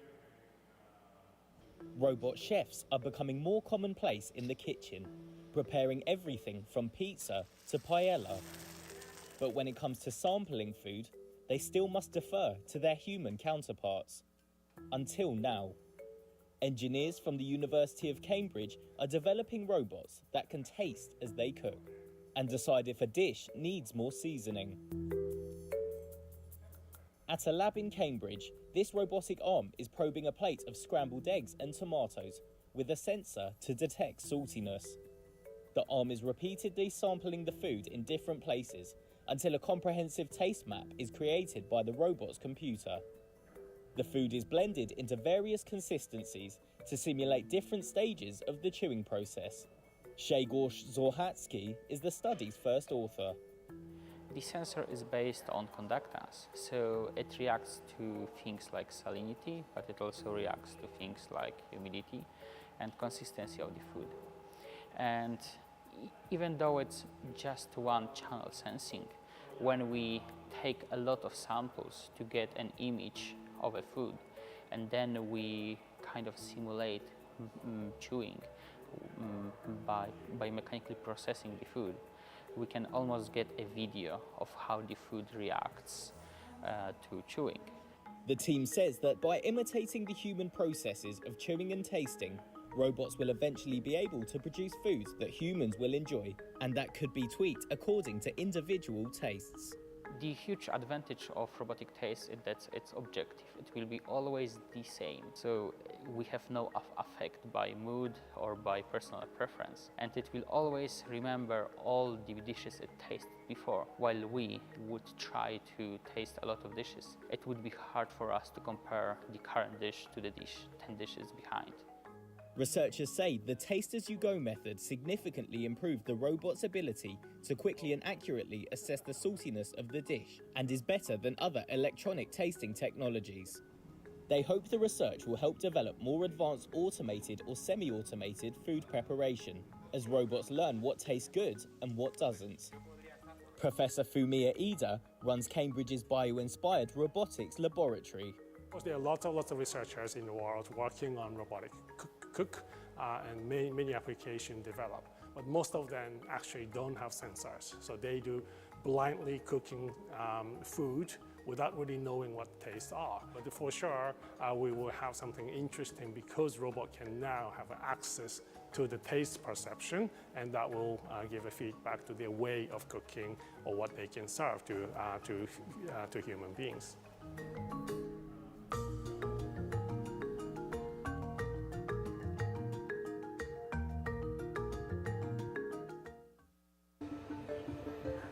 From coffee shops to construction sites, businesses in Singapore are increasingly turning to robots to cope with a declining workforce.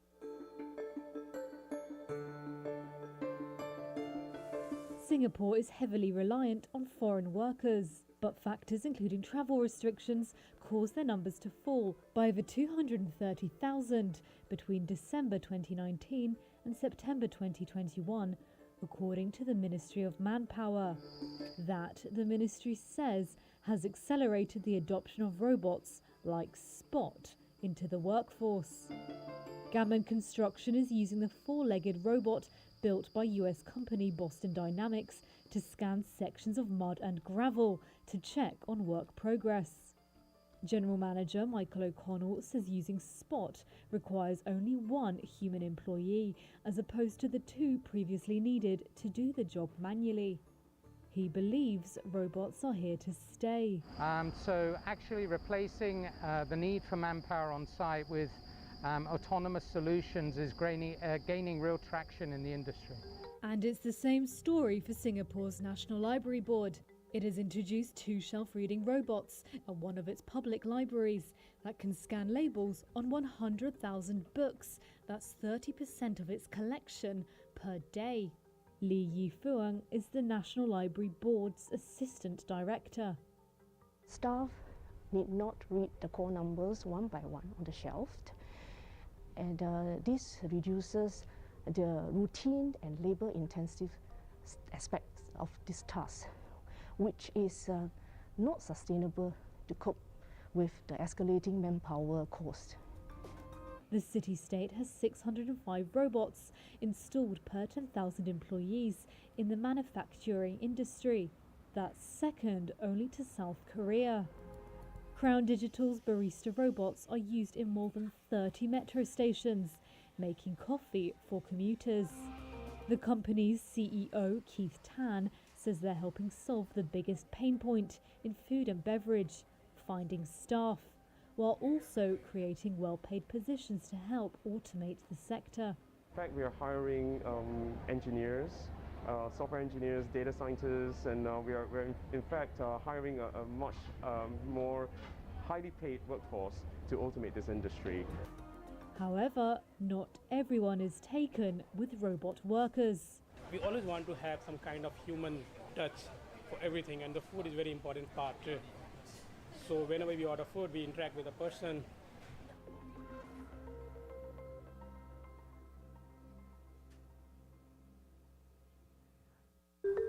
The European Union has reached a provisional deal on rules to regulate the crypto market. The landmark law, known as Markets in Crypto Assets, is the world's first set of comprehensive rules to regulate a market that has been described as the Wild West. Under the new rules, crypto firms that want to issue and sell digital tokens in an EU state will now have to obtain a license from a national regulator. The license will allow operators to serve the whole 27-country bloc from one base and be liable for losing crypto assets from consumers' digital wallets.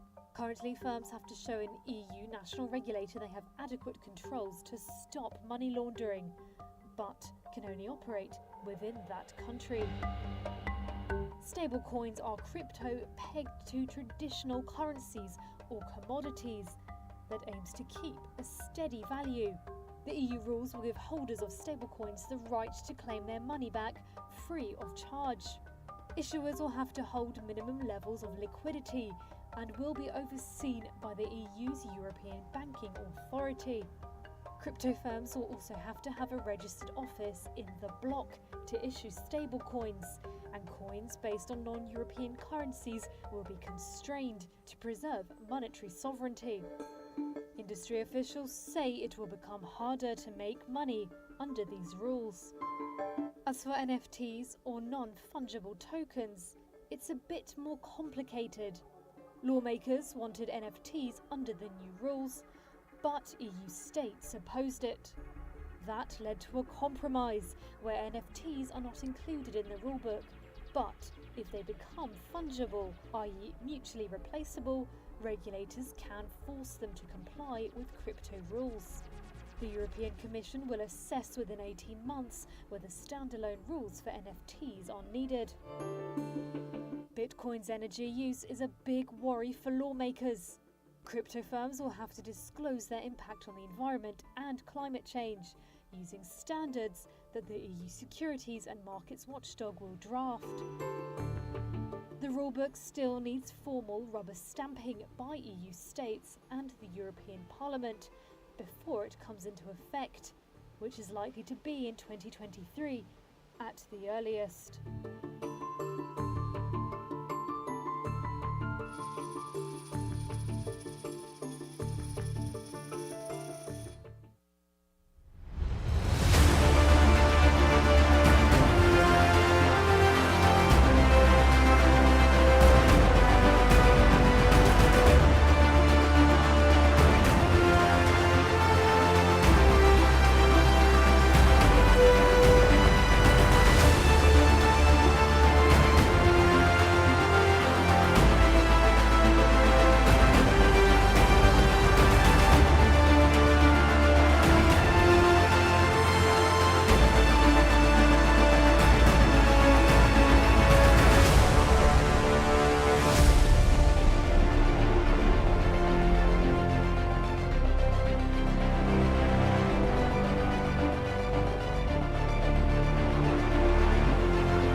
Sustainability impacts all of us.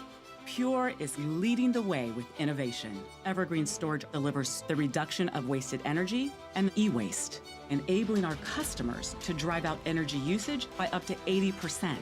More than 97% of Pure arrays are still in service. We are reducing emissions 66% by 2030. Pure has a vision for the future. Today, tomorrow, forever.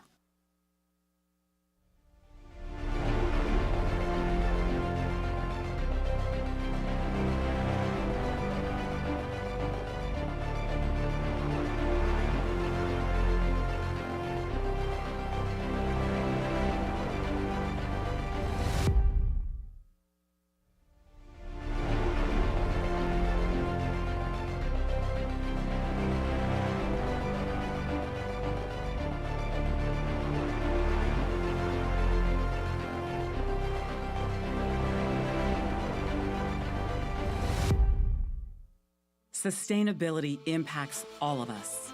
Pure is leading the way with innovation. Evergreen storage delivers the reduction of wasted energy and e-waste, enabling our customers to drive out energy usage by up to 80%. More than 97% of Pure arrays are still in service. We are reducing emissions 66% by 2030. Pure has a vision for the future. Today, tomorrow, forever.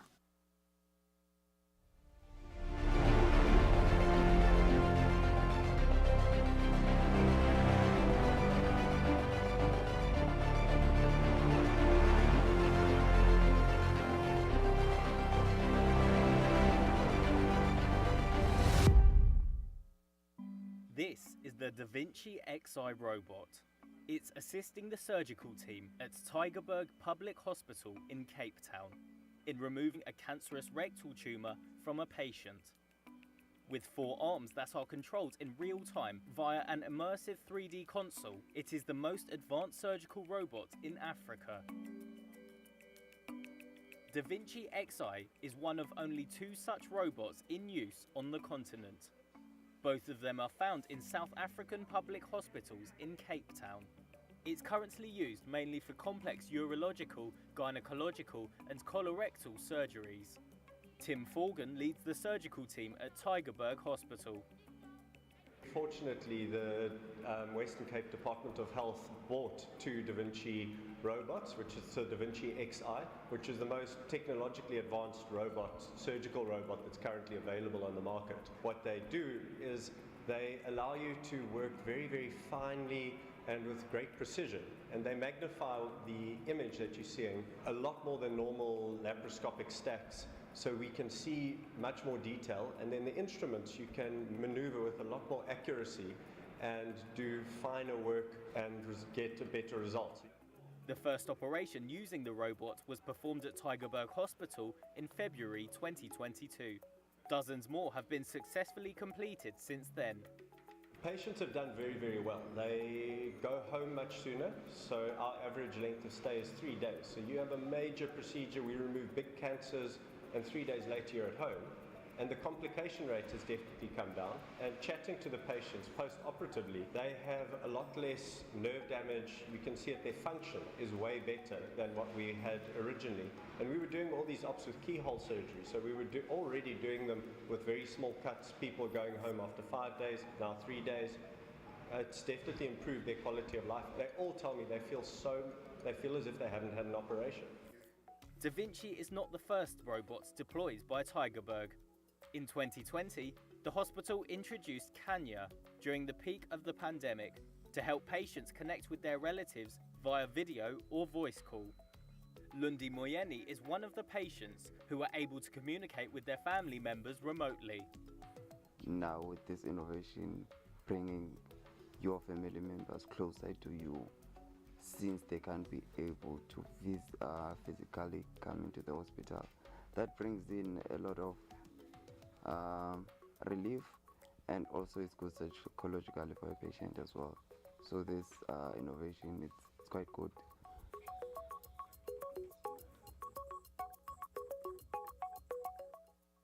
Sustainability impacts all of us.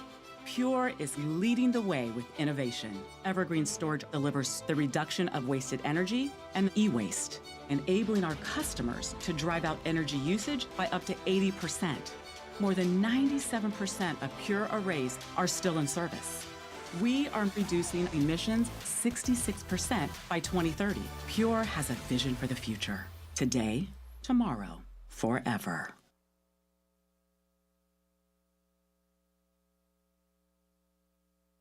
Sustainability impacts all of us. Pure is leading the way with innovation. Evergreen storage delivers the reduction of wasted energy and e-waste, enabling our customers to drive out energy usage by up to 80%. More than 97% of Pure arrays are still in service. We are reducing emissions 66% by 2030. Pure has a vision for the future. Today, tomorrow, forever.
everyone, and welcome back.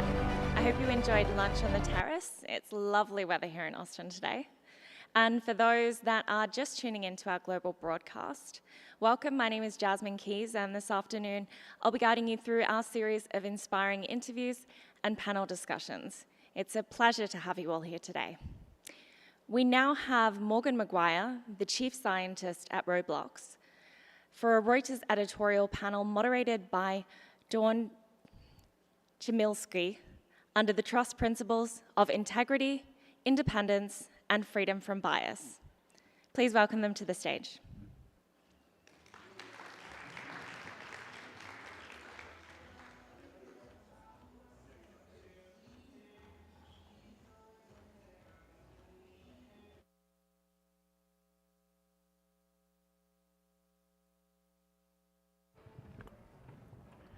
Brave attempt at Chmielewski.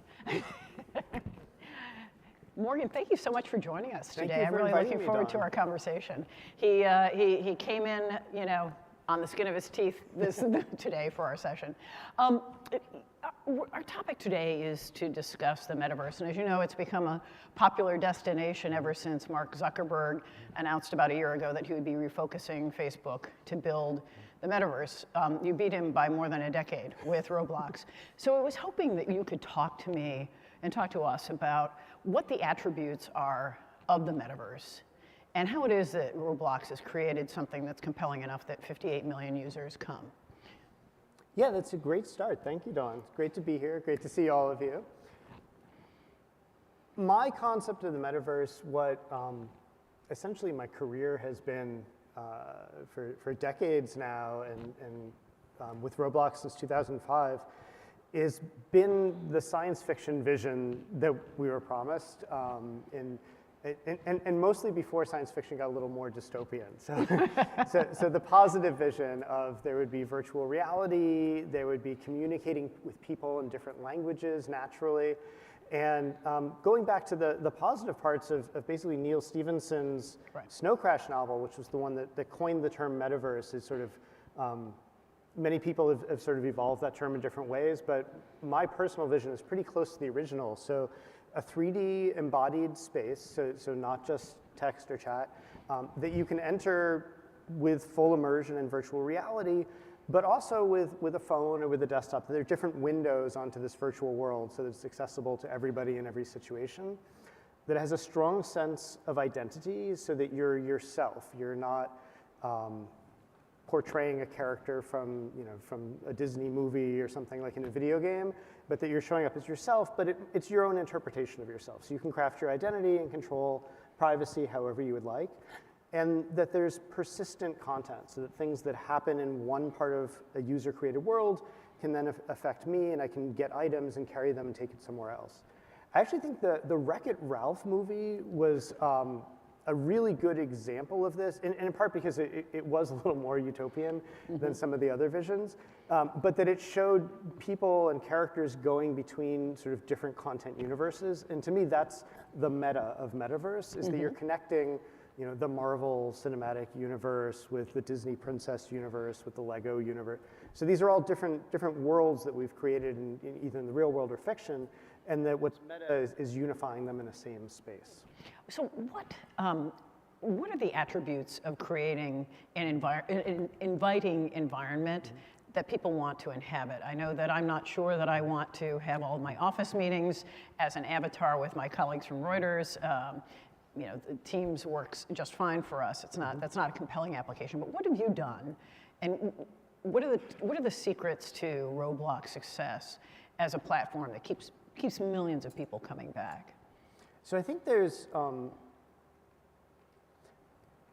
every great vision that doesn't succeed sort of fails for a different reason, right? So I think when you succeed, it's there's a time, there's a place, there's a market, but it's also you have to get a lot of things right. There isn't necessarily just one.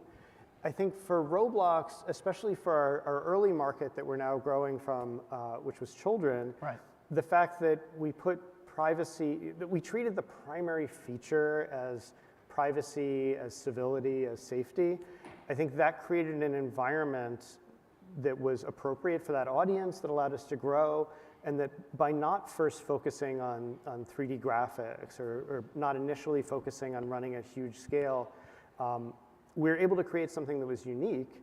And then from that base, once you have the civility, the privacy, and then we built the technology for scaling, then we built the 3D graphics quality up, that's allowed us to expand in a direction of all ages. And maybe someday, instead of video conferencing, we'll be doing it in 3D, or maybe not. Maybe video conferencing is fine.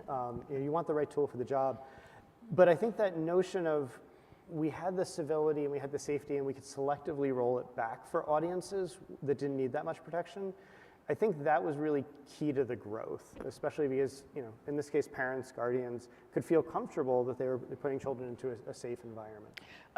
I wonder what lessons you might have gleaned from other online persistent worlds like Club Penguin, which was, a place where my daughter spent hours inhabiting that little frozen world as her own penguin avatar.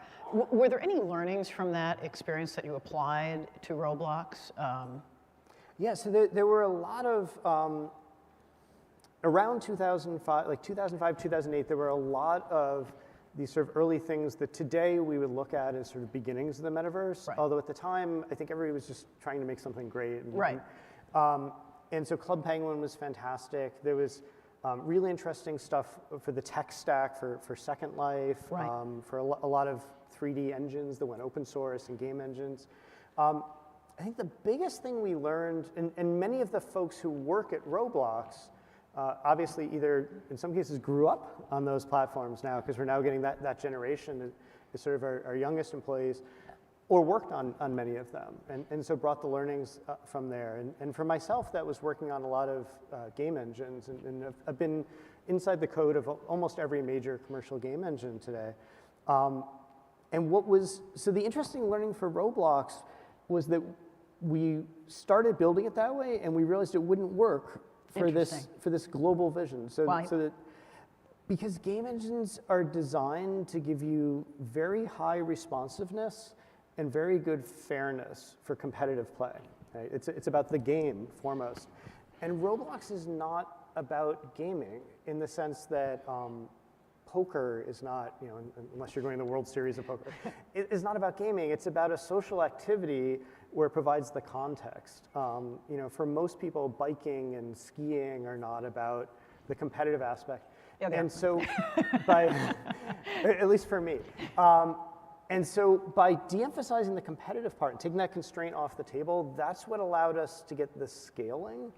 Because instead of optimizing for fairness, which limits you on sort of today's networks, and what you can do to get to sort of thousands of people in the same world, we focused on responsiveness and interactivity and the social aspect.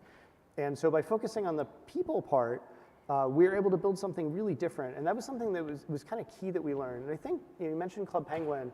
That's another example of it wasn't really about the games, it was about the social. Right. I think we're seeing that with, Minecraft is another fantastic environment that a lot of people enjoy, mostly socially. Right? There is a game there is gameplay, but it's about the people being there. And that's very different than what most of the traditional game engines and that other people are building their social 3D stacks are based on. So I really like the way we learned from that and decided we can use the 3D, but let's not use all the back-end services focused on competitiveness. Let's focus on social and cooperation. Are there any critical enabling technologies that you see as broadening the appeal of the metaverse? Yeah, so many. And this is what, as chief scientist, my role is focusing on where we're going to be in 5 or 10 years. And there's tremendous technology, most of which originated either in the film industry or in the flight simulators and military and first responder simulations. That's where all the 3D tech came from. And so people have figured out how to make it run in real time, how to make it run with multiple players. But I think that where we're going in the future, because of the social, is a kind of unexplored territory. So we spend a tremendous amount of time working on automated moderation. And you're probably thinking of people talking to each other, and that is a focus of it. But also everything on Roblox, we provide a platform. We don't create any of the content. So everything you see on there on Roblox is created by players, and there are literally millions of people, some of whom are 18, some of whom are 60, around the world and who make their living now producing content for the platform. We have to moderate all that content. And so moderating not just images and video, I think the field has figured out some good ways to do it through crowdsourcing. But we have to do 3D models. We have to do animations. We have to do interactive content, so basically code. And no one has ever really moderated at that scale, and you can't do it by hand because there just aren't enough hours, there aren't enough people in the world to do that effectively, especially for a free-to-participate environment like Roblox.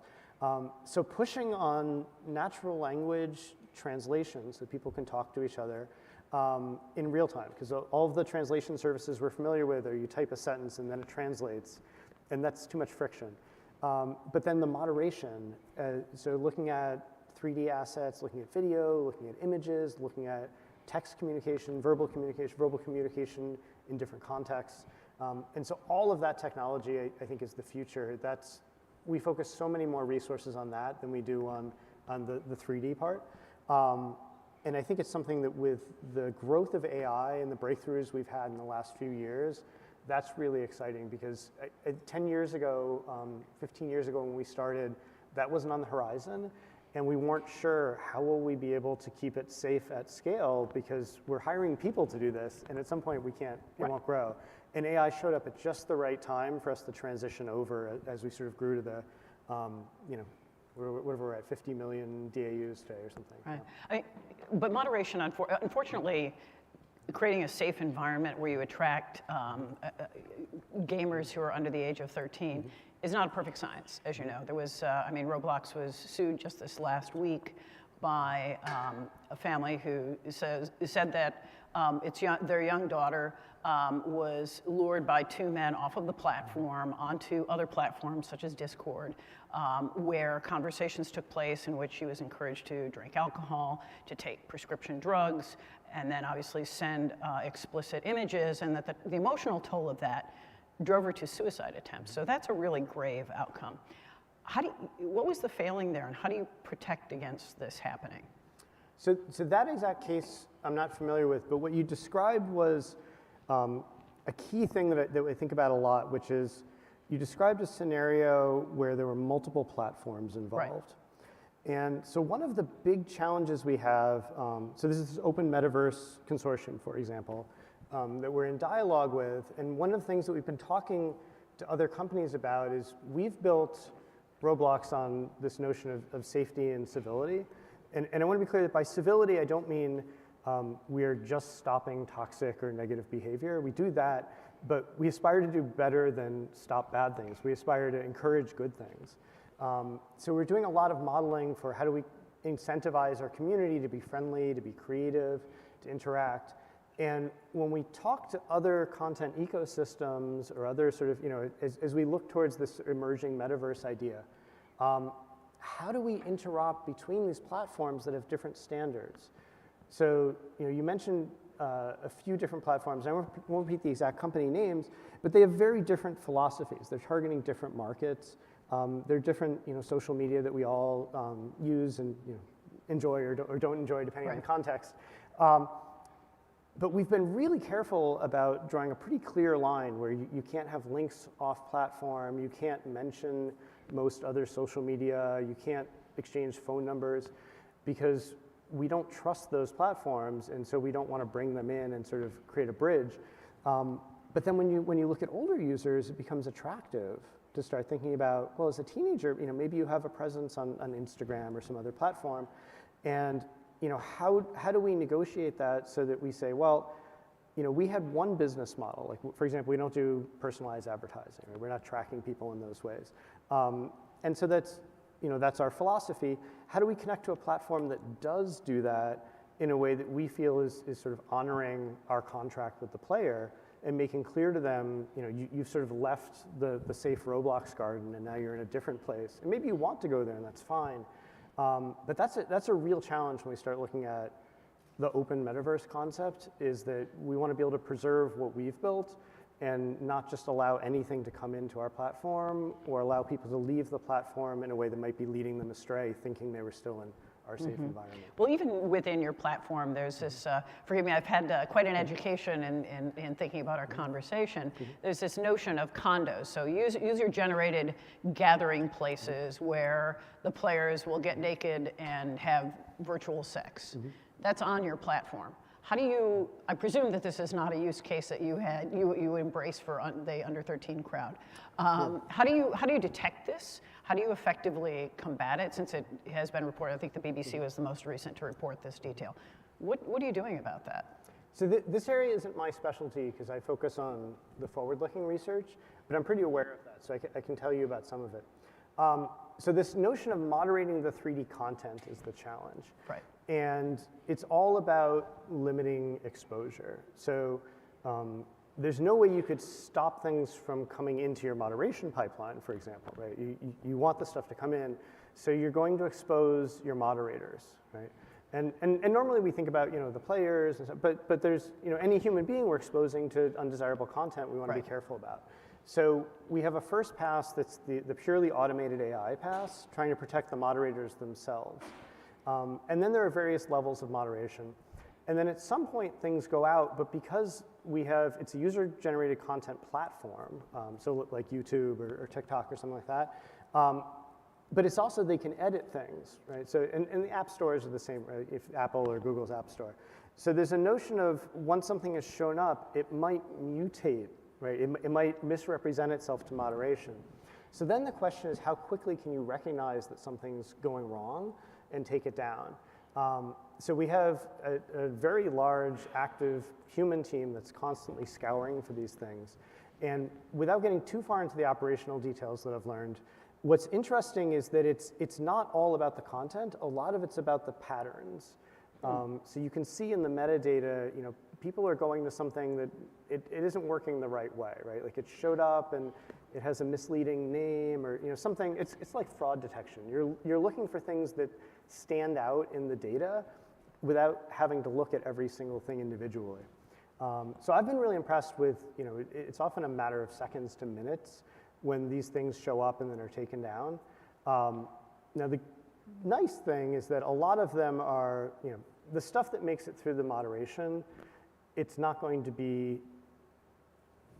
horrifically bad, right? It's things that you don't want through that violate your terms of service, but it's something where if you can catch that in minutes, you're protecting tens, hundreds of millions of people effectively.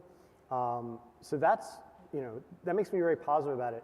But it's such a challenge to moderate 3D that's why we're focusing a lot of the research on that, and basically having bots actually walk through the experience and play them and push buttons, because it might be everything's safe until you push the secret code, right? And then that reveals the bad thing. And so we need to actually have like AIs walking around in the environment trying things out in order to make sure it's testing it. And this is something that you just don't encounter this with video moderation, right? So if you're a video streaming service, the content, you look at it once, that's it. There's no secret thing. There's no like, oh, if you knew the password. And this is more like shutting down speakeasies or something. So we have to be a lot more sophisticated, and we have to focus on a combination of proactive and retroactive moderation. I know that you're likely reluctant to say how many people are removed from the service, but what percentage of users do you get thrown out? Because obviously if you have children gathering in a place, you also have people who are looking to prey on that population. How significant of a problem is this, and how much of it do you feel you've been able to address? So, our goal, of course, I think any reasonable company's goal is zero, right? And that's the same as in the real world. So if we go, one of the metrics I use to evaluate any technology is, have you improved the world? Right? So if we look at the world before and after your technology, and so when I think about, children at a public park, at a high school, and these are environments where there's bullying, there's crimes, all these things. The baseline should be, you better have a lower rate of undesirable incidents and a higher rate of positive incidents than is happening in the real world. Otherwise, you're not enabling a better world, right? This is one of the reasons there's a lot of discussion in metaverse conversations about digital twins, which is very exciting. So can I take this conference and make it hybrid by having a digital twin where some of us are maybe in VR, and some of us are physically in the room, or for a university, or for a company, or for a shopping mall.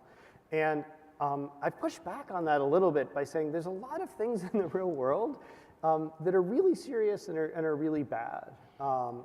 And so I don't want the haves and have-nots. I don't want, what's the digital equivalent of homelessness. I don't want, the level of advertising that we have in the real world in some places where it's kind of gotten out of control. And, so I don't want a digital twin of the real world. I want sort of an extension of the real world. I want to be grounded in it, but I want to move it in a positive direction. And so for that, I don't have, for operational reasons, I don't have hard numbers that I can share today with you. But what I can share is that they're way lower than the real world. So I'm confident that we are moving forward in terms of we're creating a positive environment. But a huge part of my focus is making sure that the future of our research pipeline is feeding that to do it even better. All right. Thank you very much. We've run out of time, but thank you so much for the conversation. Thank you very much, Sean.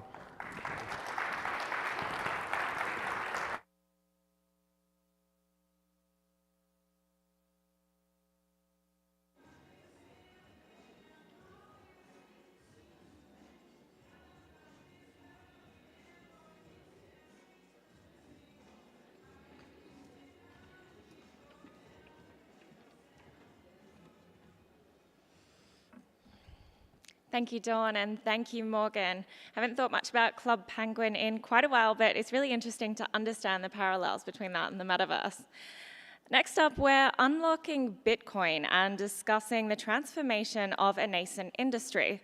Please welcome to the stage Jamie Leverton, the CEO of Hut 8 Mining, and our moderator, Nicole Valentine.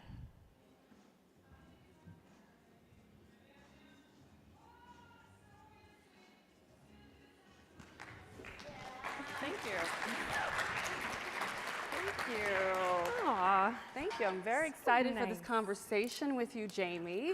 As Women in am I. Bitcoin. Indeed. Women in crypto.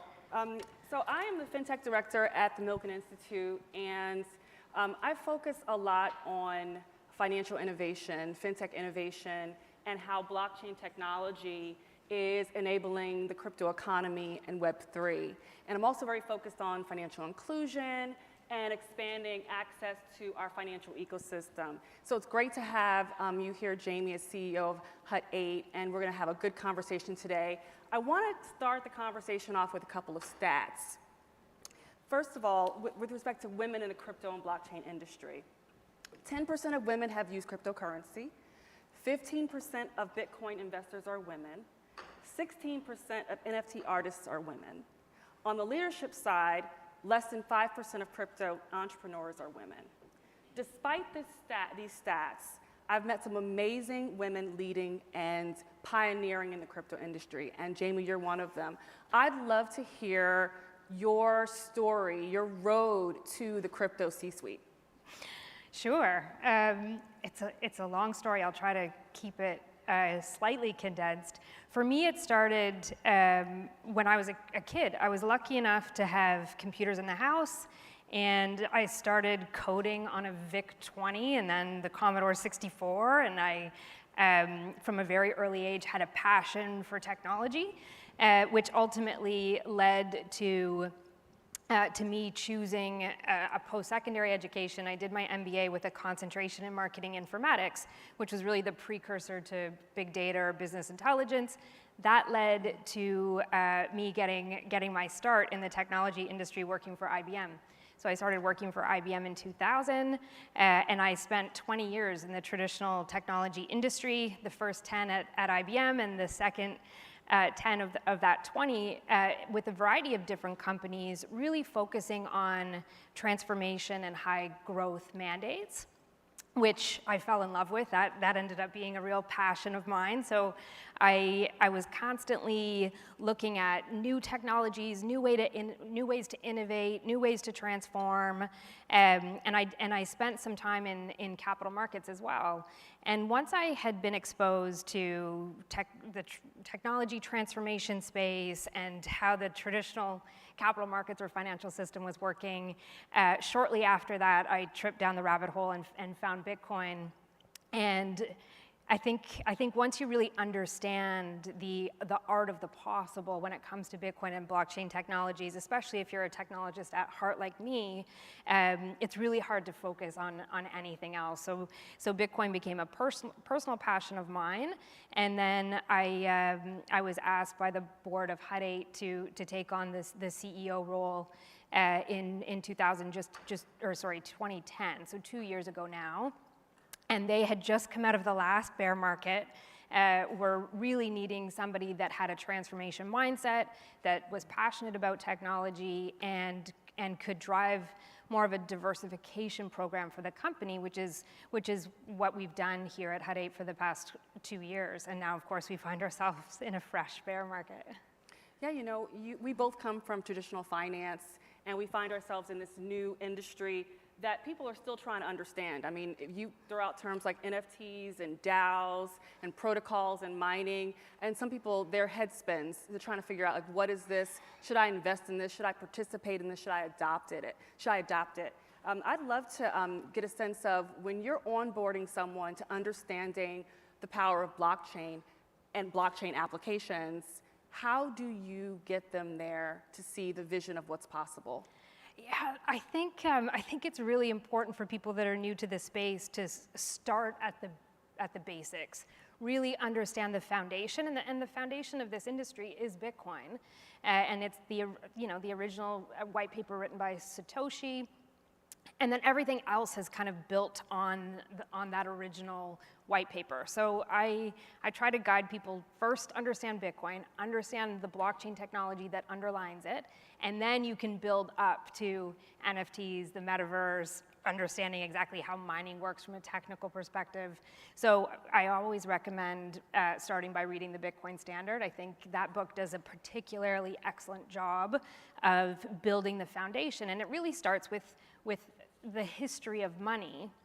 What is a store of value? What makes a good store of value? How has that changed over time? And ultimately, what is Bitcoin and the blockchain solving for? I think that is the best place to start. And then, as you get into the metaverse, NFTs, DeFi, you're getting more into like the masterclass. But if you don't understand the foundation on which all of this is built, it's really, really difficult to connect with the industry as a whole.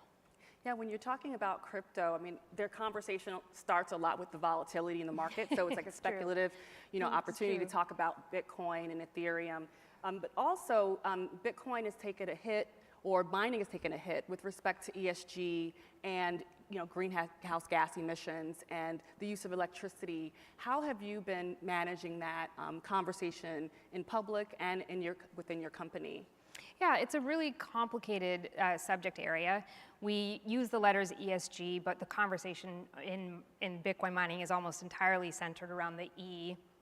So we took our time and were very, very thoughtful in how we went about making our ESG commitments for Hut 8 as a company, and we made commitments in all three categories because I think absolutely governance, especially running a public company, governance is critically important. Having diversity at the boardroom, across the leadership team, across our workforce is critically important, and of course the E as well. So we made a commitment to be carbon neutral by 2025.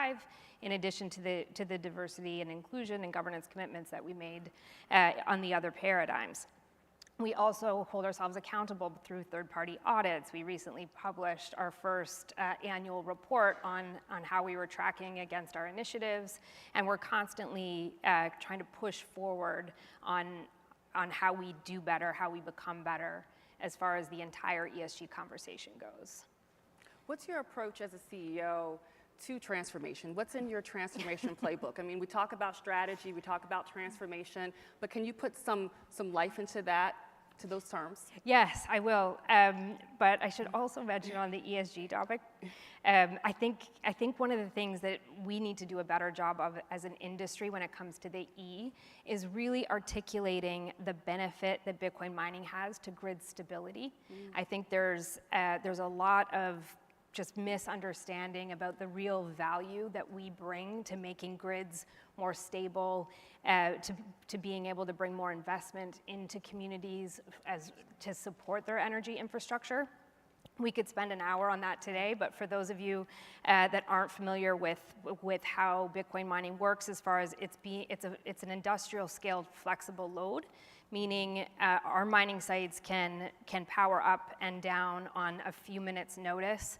We can drop and shed any amount of load up to the entire mining capacity to feed the community and the grid demands for peak. And there really is no other industrial scale load that offers that flexibility for the grids and helps to support full monetization of that energy, which I think is one of the things that's going to ultimately drive a greener future if we do it right by partnering with communities and with power companies. So that's something that as an industry I think we need to talk more and more about, and we're starting to do a better job, but we've got a long way to go to educate on really how we can partner for a greener future globally.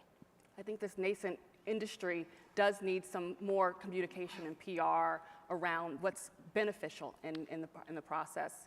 Be interesting, I want to get back to, well, transformation, I'll get back to that, but I want to just focus on the merge that just happened and just your take on the difference between proof of stake and proof of work and how that's also played out in this e-conversation. Yeah, proof of work is ultimately, our view in the Bitcoin mining space is proof of work is a feature, it's not a bug. It's proof of work that allows for full global decentralization, allows for the security of the network at the level that it is today. And these are things that can't be replicated through a proof of stake system. Proof of work is truly the most globally decentralized system out there. So I think they're different. They each have their own benefits and trade-offs, but when it comes to Bitcoin, proof of work is a critically important feature of the network. Okay, great. Back to transformation. Back to transformation. Transformation, what you do, what you're great at. I would just say, we talked a little bit back in the back about your work at BlackBerry and kind of your transformation mindset and kind of working with companies. Tell us a little about your methodology. Yeah, I think there are a few things that I do kind of regardless of the mandate that I think are really important and help drive a successful outcome and help expedite a successful outcome. And that's stakeholder engagement. So I really take the time in the first 30, 60, 90 days, depending on how much time I have and really what the requirements are, to engage with stakeholders, whether it's shareholders, obviously the board, customers, partners, and the entire employee base. I think it's critically important in those early days that you hear directly from each of the individuals that are on the ground. Some of my best ideas come from frontline workers when I ask them what's working, what's not working, what would they do in my shoes as a new CEO, and then ultimately I take all of those inputs and I use them to build my strategic plan and what I'm going to do in the first few months coming into a new mandate. And I just find you end up with a more robust plan, and you end up with stakeholders that are truly engaged in the outcome because everybody's had a voice. I never come in thinking I know the answers because I absolutely don't. I'd love to move to a conversation about women in STEAM.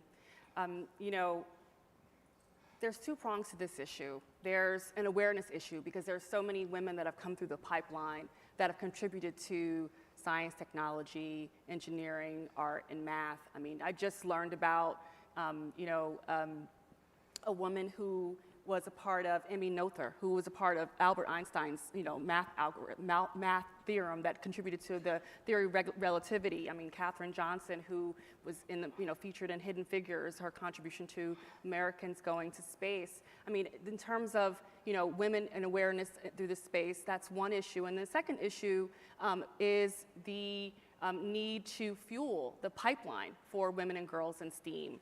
I'd love to know what you're doing to set a more inclusive table for women in this space. Yeah, it's something, I'm a mother of two daughters. My daughters are now 14 and 12.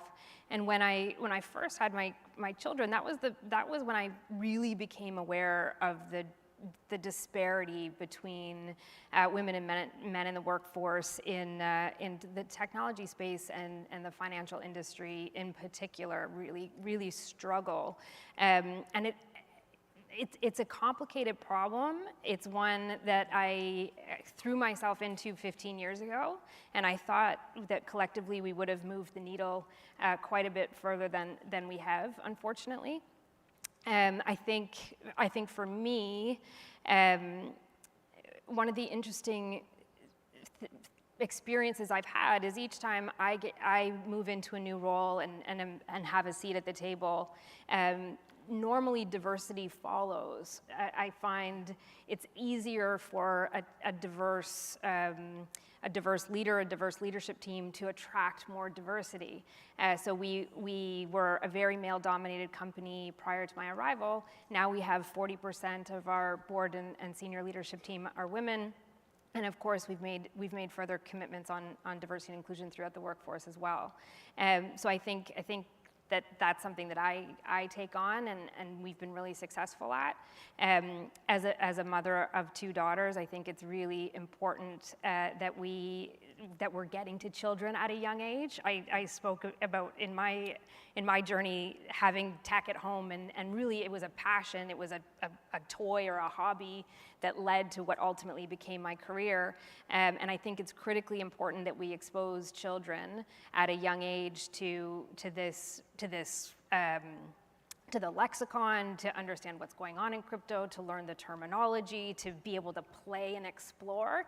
I think Roblox is actually a great path for kids. My kids started, they played Roblox when they were young. That gave them a good sense of digitally native stores of value and that whole concept of in-game currency. And then I was lucky enough, I took them with me this past weekend down to Barbados, where we launched Crypto for Kids Caribbean, and we were able to bring a cross-section of kids from across the island together and introduce them to crypto and have them, they built a computer, so had that tactile experience. They were able to interact with AI and VR and understand that in the context of the metaverse and Web3, and we introduced them to NFTs, but through a tactile art project. And the results were incredible, because kids have an innate desire and curiosity to learn and to play, and I think there's so much value in introducing them very, very early in the process and making sure that we make the language and that introduction truly accessible, to try to light those little fires in all children. And then one of the things I think that's also critically important for the women that are in leadership in this space is to be accessible, to be role models, to invest the time to show particularly young girls and teenage girls that they can see themselves here.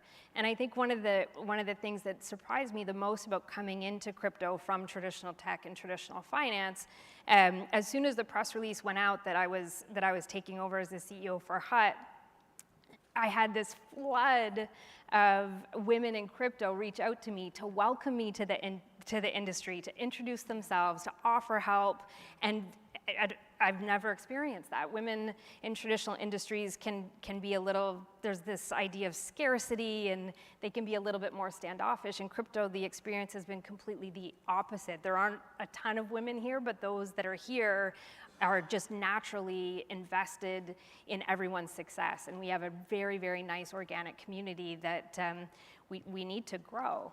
And we have to get the word out that women aren't just, that women are welcome, they're encouraged, and they're supported in this space, not just by other women, but men as well. Thank you. Yes, well, I mean, we're having this exciting conversation. I'd be interested about what excites you for the future of tech. And I'll just start. I'm excited by Web3. I mean, I think that the children, your children, nieces and nephews, and the children out there, they are already on these platforms. They're spending their days, their times, their minutes, they're providing their data. And it's time for them to have some equity in this. And I've lived through Web 2, and we've just been hanging out on there, and there's a need for some change and shift in this space. So I'm excited for that. What are you excited for? I'm excited for exactly the same thing, for just the idea that our children might have a young adulthood where they actually control their online destiny, where they own their data, they are able to monetize that as opposed to giving their value away. They can have better protections over their security. We at Hut 8 started as a Bitcoin mining company. We're the first publicly traded company to hold Bitcoin on balance sheet, so we are very much Bitcoiners at our core. But we made the decision earlier this year, at the end of January, to purchase 5 traditional data centers. So we have a full enterprise data center business, all the way up to 2 tier 3 geo-redundant sites that host traditional Web 2 customers. But I think one of the things we noticed in this space was there really is a lack of customized products and services available for the Web3 ecosystem. What they need in a traditional data center environment is different, it's nuanced. So we think there's a real opportunity for us as a digital asset native company to own that infrastructure, to create bespoke products and services and help fuel the further development of that Web3 ecosystem, which I think really is in the best interest of Bitcoin as well, as we look to it reaching its full maximum potential. So we're very, very excited about Web3. The response from customers in the industry has been incredible. So I don't sleep much, and part of that is because there's so much going on, there's so much excitement. Despite the fact that we're in a bear market, this is really the time to build, and we have these incredible platforms to build on. So yeah, it's a really, really special place. I can't imagine actually ever going back to a traditional industry. I think I would be too bored. Well, this is great. I'd probably be better rested. I might look a bit better. Well, this is great. I mean, it's great talking with you, getting a sense of your DNA, getting a sense of what fuels you in this space. Any final remarks about what is next in tech and where you want to see things go?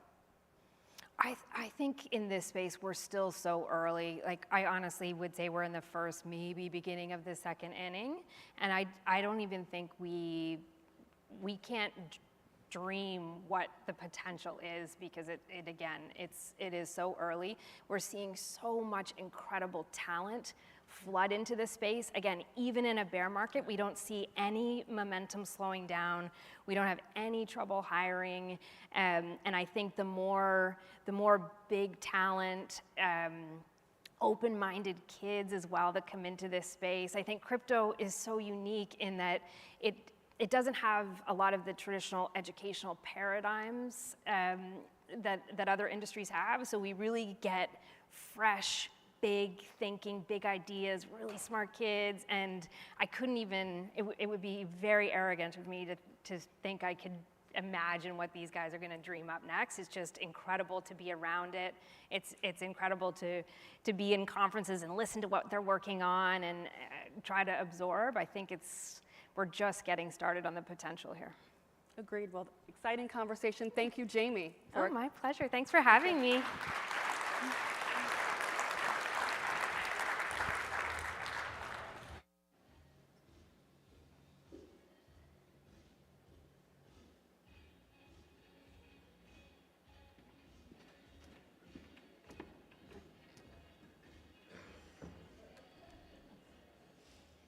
That was awesome, incredibly inspiring, and not just for women in tech, but for all technologists. It's just fascinating to understand kind of how Bitcoin is projected to grow and develop, and how important diversity is to that. So now we're going to shift to tackling cybersecurity and minimizing vulnerability with Andrew Stanley, Latha Maripuri, and Ravi Tatavarthi. Please welcome our moderator, Blake Montgomery, and the panel to Reuters Events Momentum stage.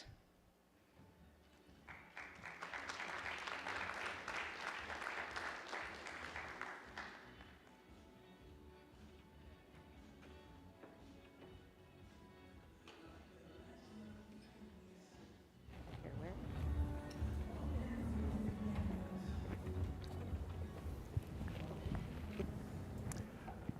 Welcome. My name is Blake Montgomery. I'm a technology news editor at Gizmodo. On this panel today, we have several esteemed chief information security officers, and I wanted them to introduce themselves and ask them what your first job in cybersecurity was. Where did you get your start? I'll start us off. Hi, everyone. Thanks for joining us today. Latamari Puri, oversee cybersecurity and privacy engineering at Uber. And I started with a career in software engineering.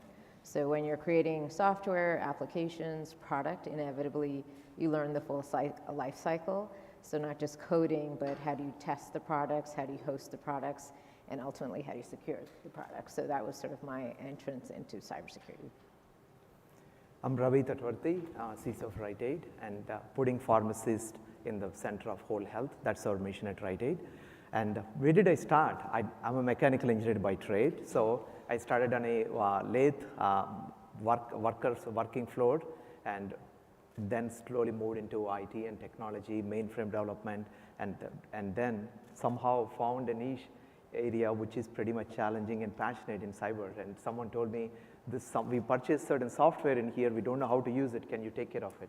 That's where I developed the interest in cyber. So Andrew Stanley, the Chief Information Security Officer at Mars Incorporated. My first foray into security, I'm going to go beyond job, was a terrible, horrible cryptographic algorithm I wrote in my senior year of high school for the state science fair. It was terrible. It did not work. It was not something I recommend you do, but it was a great way to get started down the path. Well, hopefully things seem better now. It's worked out. I wanted to ask, I mean, yours is a rapidly changing field that underpins a lot of the technology that we've been talking about today. I'm wondering what your consumers expect of cybersecurity in your products that they didn't expect 5 years ago, or? I think that consumers have a trust relationship with everything they interact with.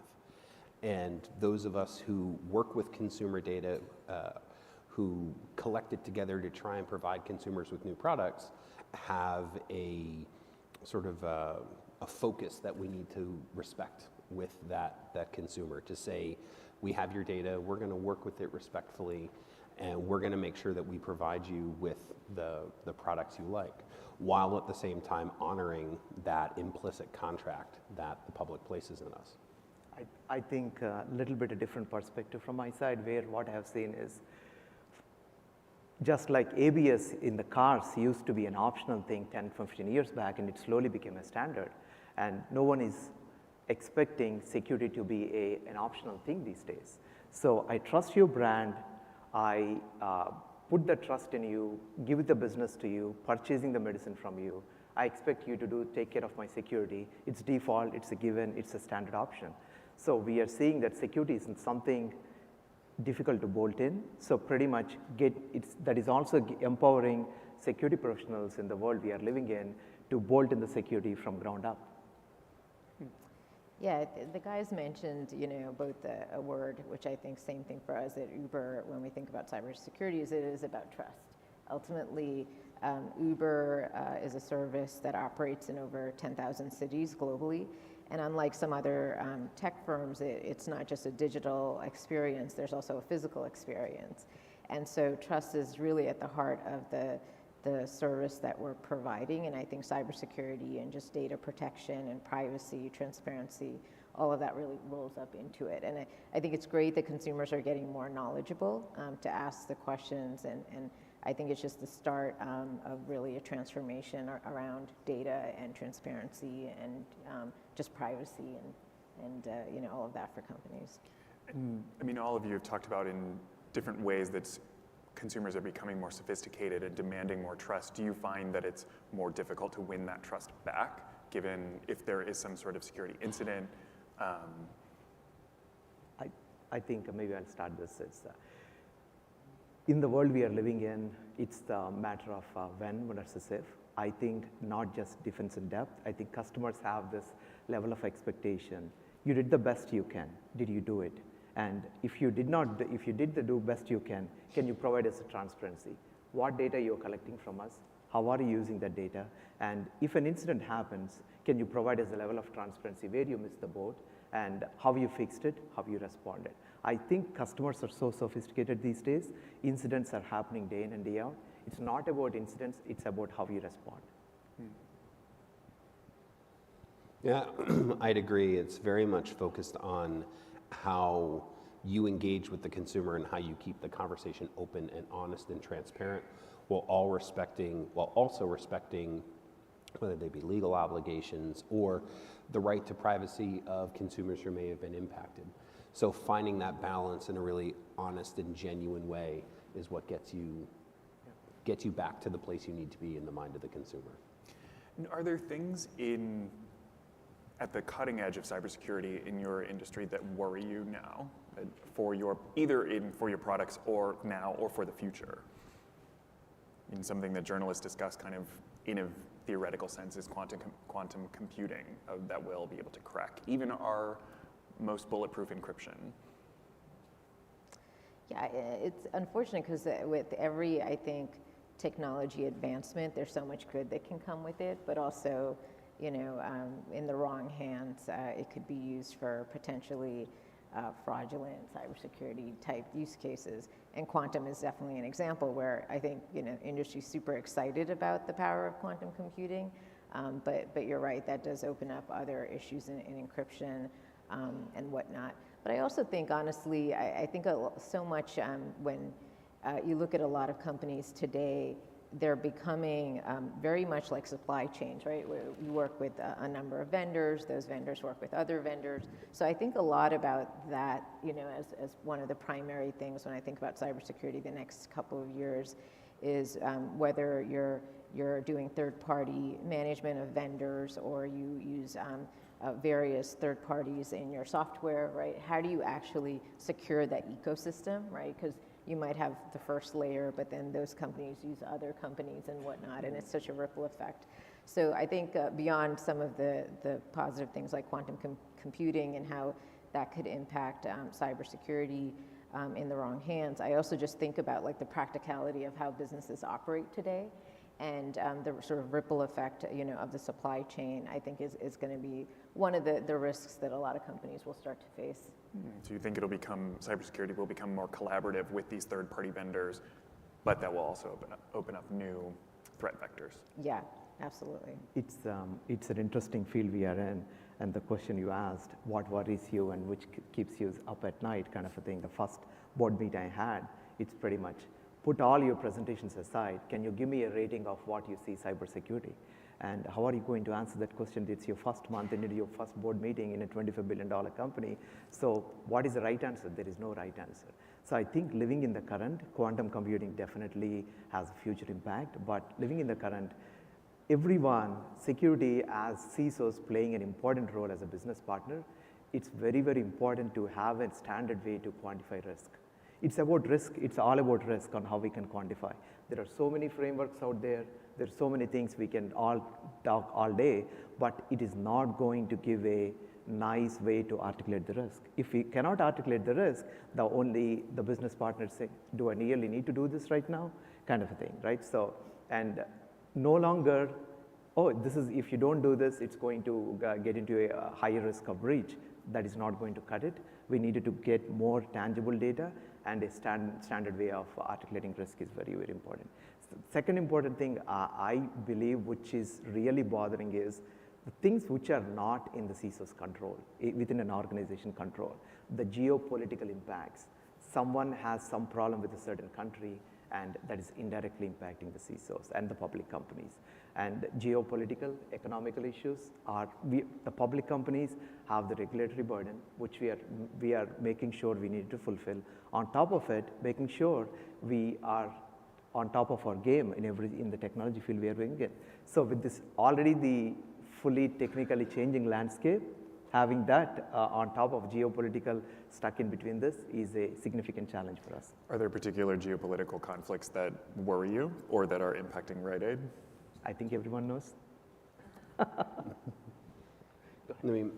I think that from the geopolitical perspective, if you're a multinational company, you're going to see all of them impact you. Rather than isolating one, they form a nexus. They form a time of relative stability or relative instability. And while we in cybersecurity love to talk about nation state actors and like the big boogeymen, in a lot of ways it is the small individual groups, whether they be criminal groups or are socially aligned groups that seek to use technology to further a criminal enterprise or a social enterprise or agenda. And that creates just a lot of complexity. I think a lot of senior executives don't realize that their security executive is thinking about permuting what's happening on the global geopolitical landscape, what's happening on the social landscape, what are the issues that resonate in this country where we do business but may not here, what stances are we taking, as most companies have found their voice, right? Something that didn't exist really 20 years ago or even 10 years ago. Companies have been emboldened to share their voice and their view of the world. From a technology perspective, it's not, to me, a particular technology, it is the pervasion of technology. So as time goes on, the sheer number of devices that are out there create what we call an attack surface challenge. So areas where we were worried about a particular type of attack coming from are now irrelevant, and now there are new things that you need to worry about. You also have access. The lower the education level is or skill level is of an individual, the more likely they can be leveraged for abuse. So we have seen disinformation campaigns spread around rural, impoverished areas where people have limited access to technology, but have been willing to act very violently on difficult social messages. Or people with poor technology maturity using that technology to create cybersecurity issues, exchange malware, share passwords, or even worse, freely give up their computing rights to help steal things like cryptocurrency that we just talked about before. Would you say that we're living in a time of instability or relative stability? I think we're coming through a period of instability. I think that it's unfortunate, without getting into the commentary on the really narrow issues on a broad scale. We see instability in a lot of areas from a security perspective, and people leveraging social conversations to use that as a platform for cyber attack. And you mentioned that senior executives might not be thinking about the different concerns of the CISO. I mean, investing in cybersecurity is often expensive and slow, and sometimes it can draw resources away from areas of flashier growth. I was wondering if you could tell us about how you convince those senior executives that you're accountable to that this is important, that this is something that your customers will say, we will abandon your brand if it's not secure. I'd love to hear about specific conversations you've had. I honestly think you spoke to the wrong security professionals. Security is not slow. Security can be fast. And security, if you have the right team, you don't need to have a battalion of people to implement it. If you take a more practical, pragmatic approach, and that's how you secure an organization. So I will leave it at that. Fair enough. Yeah, I think what's interesting is companies are facing so many challenges these days, right? And for many reasons, whether it's just trying to figure out top line growth, bottom line growth, the challenges with the economy, geopolitical issues, and whatnot. In the case of most of the companies that we're in, there is a lot of focus on sort of product velocity, right? How do you meet the needs of the market? How do you support your customers? How do you continue to drive new features? And I think so for us, it really becomes a balance of how do you support the growth of the business, and at the same time, look at the threats that are very unique industry to industry, right? Based on what industry you're in, the size of the company, where you're located, based on just sort of the risk posture, there might be different things that impact each of the companies represented here. And so then that sort of lays the foundation, I would say, for the discussion, which is you want to continue to grow and support the company, but be realistic about where the risks are and threats are, and then how do you build a program that is really sustainable for the future, because security isn't like a one and done. I roll out this product or this service and I'm good to go. It is part of the hygiene overall of the company. And so you have security teams like all of us run, but you really need to engage with the rest of the company to really shift the thinking about security from the get-go, across everything that you're doing. So it might be you're acquiring a company, how do you think about security from the beginning of that acquisition? Or third parties, as I mentioned, how do you assess that? If you're building a new product, how do you design security into it? So it's just an ongoing dialogue, I think, to make sure that we take a very risk-based approach, but also one that allows the company to continue to operate, right, and grow successfully. I think it's a coaching conversation. When you work with senior executives at most corporations, they came up from a historical line. Maybe they came up through sales, maybe through marketing or finance, and all of those areas have undergone change over the course of those executives' careers. But for many of them, they didn't have to consider a topic like security. So your ability to help secure your enterprise starts with that coaching experience. Say, here's why I think this is important. Here's how I want to help you understand it. And here's how I want to partner to ensure that we're able to hit the P&L, that we're able to hit shipment, that we are able to support a healthy and productive workforce. And that's really the true stock and trade of a security executive, is helping someone understand why what we do is important. And once you have that understanding and that partnership, continuing to keep it fresh. Yes, security used to be a governance function long back. And I think sort of sequestered by itself. Yeah, pretty much, yeah. I will always start with a no, right? So to his point, it's pretty much as long as you're a business partner, go into the table without asking for anything, try to understand what a business leader is trying to solve. A chief pharmacies officer is trying to enable a pharmacist, and an operations lead is trying to get the best operational experience in a store. And a warehouse lead is trying to get a best warehouse automation project. So how you can help them and bolt in security. And if there is a problem, you went there with a way to solve it. If you don't have business continuity planning, execute a tabletop with your ELT and explain what happens in the case of in the case of critical incident when you don't have business continuity planning. So explain data, partnership, first just human fundamentals, because CISOs will never have the entire corporation reporting to them. It is the ability of a CISO to partner and have an ability to have indirect influence. That's the thing. So it's the important thing. Yeah, and I would say we're talking probably more about maybe the challenges of the role, but I think that also is what makes it such an interesting career for people, because it is one of those functions that really touches every other business and technical function within a company. Yeah. And it's not just engineering and product and infrastructure, which are sort of obvious connections, but you may be working with finance and audit or HR. Say you're rolling out cybersecurity awareness, which October is Cybersecurity Awareness Month, so good timing for this. But you will partner with HR to do that, or it might be physical security. So it's also really great in terms of how if you anchor the program correctly, it really touches every other function in the company, which is sort of exciting. And along the lines of the challenges of the job, I know Latha, last month Uber suffered what a Yuga Labs engineer described as a total compromise. I was wondering what you can tell us you're taking away, what lessons the company is taking away, what measures it's taking to shore up its security.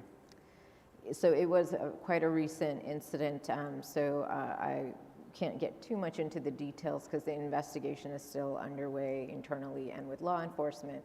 But I will share it started with a sort of social engineering tactic that compromised an account, even though we have two-factor, sort of multi-factor authentication everywhere at Uber. And again, I think it sort of demonstrates why the entire company needs to support a cybersecurity program and just be aware of it. So having ongoing training and phishing exercises, all of those things can be really impactful for any company. Beyond that, at Uber, we do have a very robust incident response plan and 24/7 security monitoring. And so, we regularly are updating the plan. We're always doing tabletop exercises, drills, understanding who to communicate what to and what not. And so while incidents are unfortunate, I think you don't want to start planning the day of an incident. So you want to have the run book in advance, which helped us to, quickly, respond in a timely manner. And then I think finally, many companies who have been in our shoes, it is, as we discussed earlier, about being as transparent as we can be, both with our employees and with the public on what happened, as we continue to sort of investigate and, see what impact it had. Thanks for sharing with us. And I was wondering, along the same note, if you guys could talk about lessons that you took from a security incident, either at your current job or at a past one. I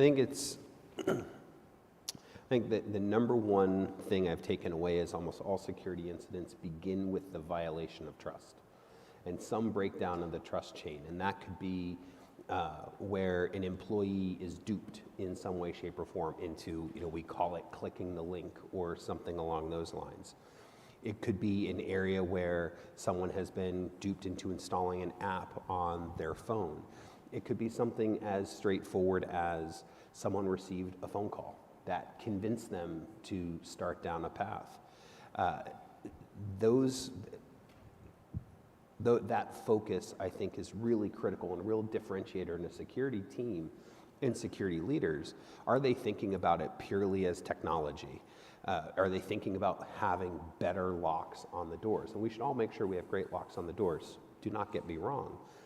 But a great lock may defend against a lockpick, but it won't deal with someone having the keys stolen out of their pocket. Or even worse, someone freely giving their car keys to the wrong valet and having the valet steal their car key. So I think, what's that? It's a good metaphor. Yeah, but that is how most attacks begin. They begin with someone freely surrendering something because trust has been exploited. So how do you create a security program around ensuring people know how to trust someone, right? How to really understand, is this the technical conversation I should be having in this way with this person, with this information? Yeah. It goes back to what you were saying about you guys were saying about collaboration and kind of involving as many stakeholders as possible as early as possible. Ravi, I'm curious what your lessons from an incident might be. Yeah, I think we talk about defenses and layers of defenses. We talk about all sorts of approaches for security. The one important lesson I have learned is you need to test your defenses. You need to test your offenses. And from last 5 to 10 years, there is an acronym in the cyber world which is called threat hunting. How do you know your wall is secure? How do you know your windows are unbreakable? How do you know your doors are good? How do you know your locks are unbreakable? Keep on testing. Start with purple teaming exercises, making sure don't wait for an annual pen test which happens once in a year. So make sure you are 24/7 testing, keeping your defenses on higher alert, just like war games every country does to test their defenses. Do those real war games in a way that you are maturing your defensive system. Create 2 teams, create a competition so that every single way, I'm not saying this is going to solve the problem, but it will get it more difficult in a way that your defenses are always on top of your game. You make it sound like fun, playing war games. I mean, and speaking of well, I guess cybersecurity is not that related, but I'm curious how you all approach. I mean, you all handle health data in very different ways. Your companies handle health data in very different ways, and I'm curious how you approach protecting that, given the more stringent legal protections around it, the more kind of dire consequences if it should be breached. Is that something that you're paying special attention to and saying this is sort of something that we have to expend more resources on? Maybe I'll start because I'm the pharmacy company. So it is most relevant to you, yes. So in the world we are living in, we are protecting something pretty much. We are always protect PII. And in the pharmacy company like us, we protect also PHI. Regulation is very important. It's a way to enforce and also a way to provide the importance of the particular data. So it's easy enough to get the things done. It's easy enough to educate people. So when going into a pharmacy company, you tell them, why are you doing this? And pretty much everyone understands it. So the regulation in terms of that understands. But on top of it, every organization, every CISO does the same thing. Protect it's different type of data. Having a data classification, data governance, data access is pretty much standard. You need to know your crown jewels. My crown jewels list expanded. It's simple as that. Even if you're not a healthcare company, almost every multinational large enterprise handles employee information and employee health information. Just sharing with your boss that you have to go out on disability because you broke your leg, that is protected health information. It's not, the most extreme sensitive things I would be embarrassed about. So it really is, from a company perspective, you have to start with, I already have this sort of regulated information, and I have to ensure that I'm fulfilling that trust with my employees as much as my consumers to protect that information, and to not say, well, I'm not in that industry and therefore I should not have to care about HIPAA or care about healthcare type data. Or as you explained to me over lunch, Mars owns a lot more veterinary clinics than I would have expected. Yeah, so we own 3,000 veterinary hospitals across the globe, and that is health information. That's direct health information about an animal, but you could say something to a vet, I broke my leg and haven't been able to walk the dog as much. Well, most people wouldn't immediately say that's health information, but that's still information about you as an individual that describes your state of health. And that's something that is animals' health data legally protected? Obviously, perhaps not in the same way as humans, but things like that vary from state to state, right? That then starts to fall under the scope of privacy legislation or PII, personally identifiable information. So that's far more of a regulatory patchwork than a consistent standard. How fascinating. Is there one state that's very into animal health data? I promise that's the last question about animal health data. It just seems so strange. No, I mean, there's no one state that I would say stands out as this, this paragon. But there are a couple of states that have taken a far more assertive view, and then there are some states that just don't necessarily care about it. But in general, you want to treat that information like you would treat any other sensitive information in the enterprise. And we'll see where legislation goes from there. Yeah, it's interesting because this field has evolved so much over the past decade, and I see like sort of these different pillars spinning up. So you have sort of more compliance-based security. Now there's a lot of focus on, I would say, automation and engineering and security, because companies can't scale. You're just trying to monitor a lot. Skills is an ongoing problem in terms of finding enough folks and whatnot. So a lot of focus on just engineering, and of course Uber in general is a very engineering forward company. But then the third pillar that I see emerging quite a bit in security and skill set is data. Having more people that can look at data, analyze data, leverage techniques such as machine learning to look at threats and understand kind of what's happening within the landscape.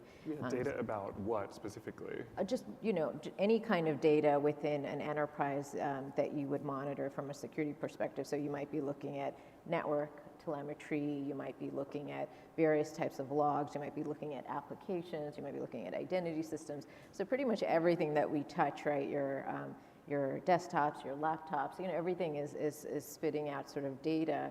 And somewhere in there could be a threat, right? It's sort of the needle in the haystack problem. So it becomes actually a big data problem, right? And so a lot of focus, I think, for us in security is how do you evolve the skill sets, because you need the data skills to do that logging, monitoring, the detection, and do classification of the data, and how do you identify what is PII or not, and put risk-based programs around that.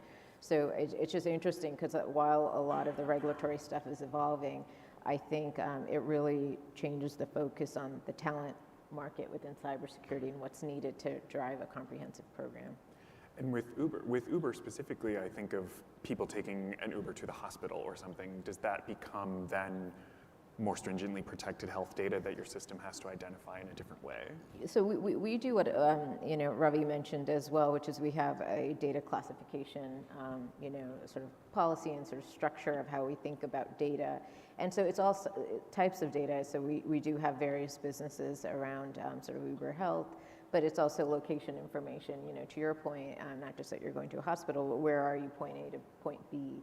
So we think of, and then of course credit card information, because most people are transacting payments in that format. So again, I think it really depends on understanding, for your company and your industry, what is the data that you're collecting that could be deemed sensitive.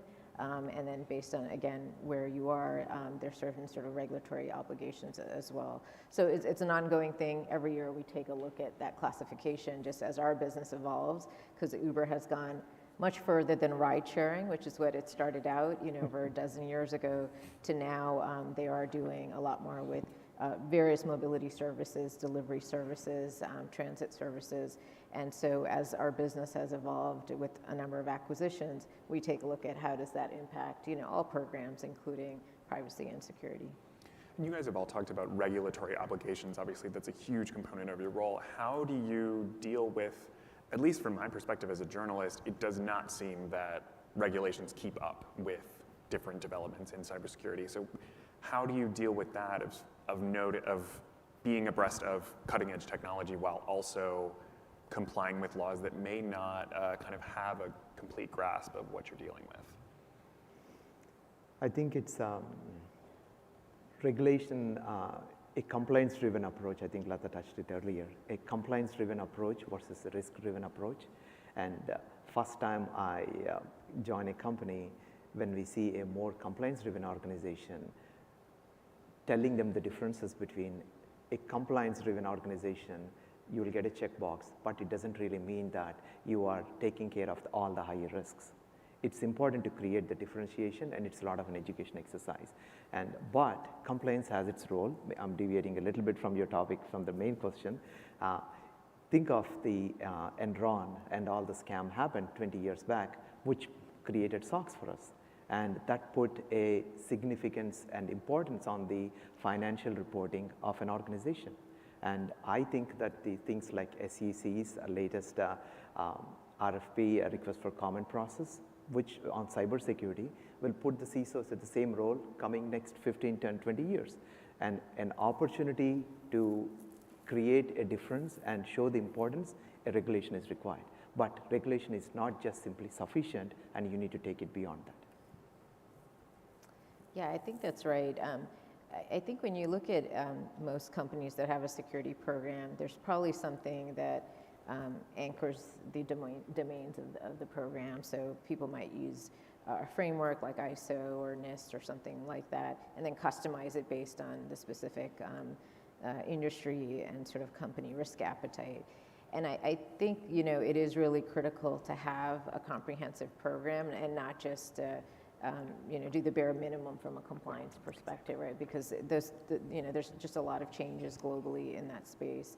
And so I think with the regulators, you're right. I think they play a very important role, and it's sort of critical that they continue to stay up to date. And it's an ongoing dialogue, I think, depending on the countries. We certainly operate in over 70 countries, and there's different regulatory obligations, but I think it is an ongoing dialogue of what we do with the program, what is required, and setting sort of reasonable timeframes on how to meet the obligations. And playing Jenga with different regulations in places that are far Yeah, afield and I from think one another. that's why I think having a framework that as much as possible where you can try to have that sort of common set of controls, and then that way you can respond, depending on what each sort of regulator needs, is usually, a good way to find that balance.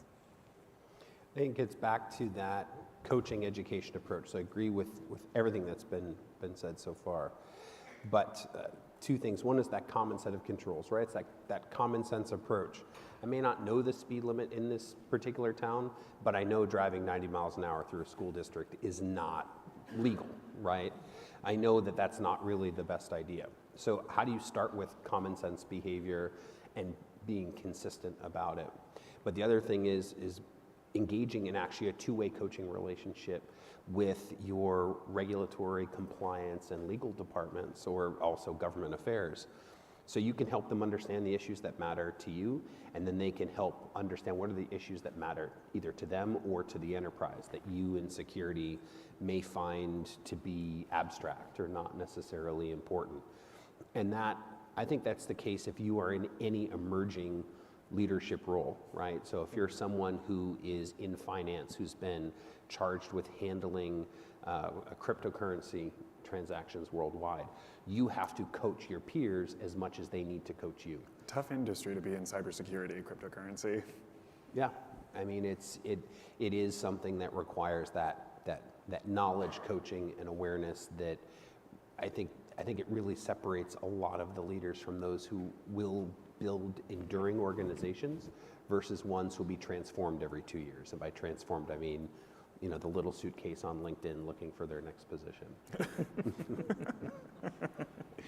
Well, speaking of compliance, I mean, last week a high-profile case, again involving Uber. Joe Sullivan, the former CISO of Uber, was convicted of obstruction of justice. I'd be curious if you believe that case will have a chilling effect on your industry, and what your opinions are on the case.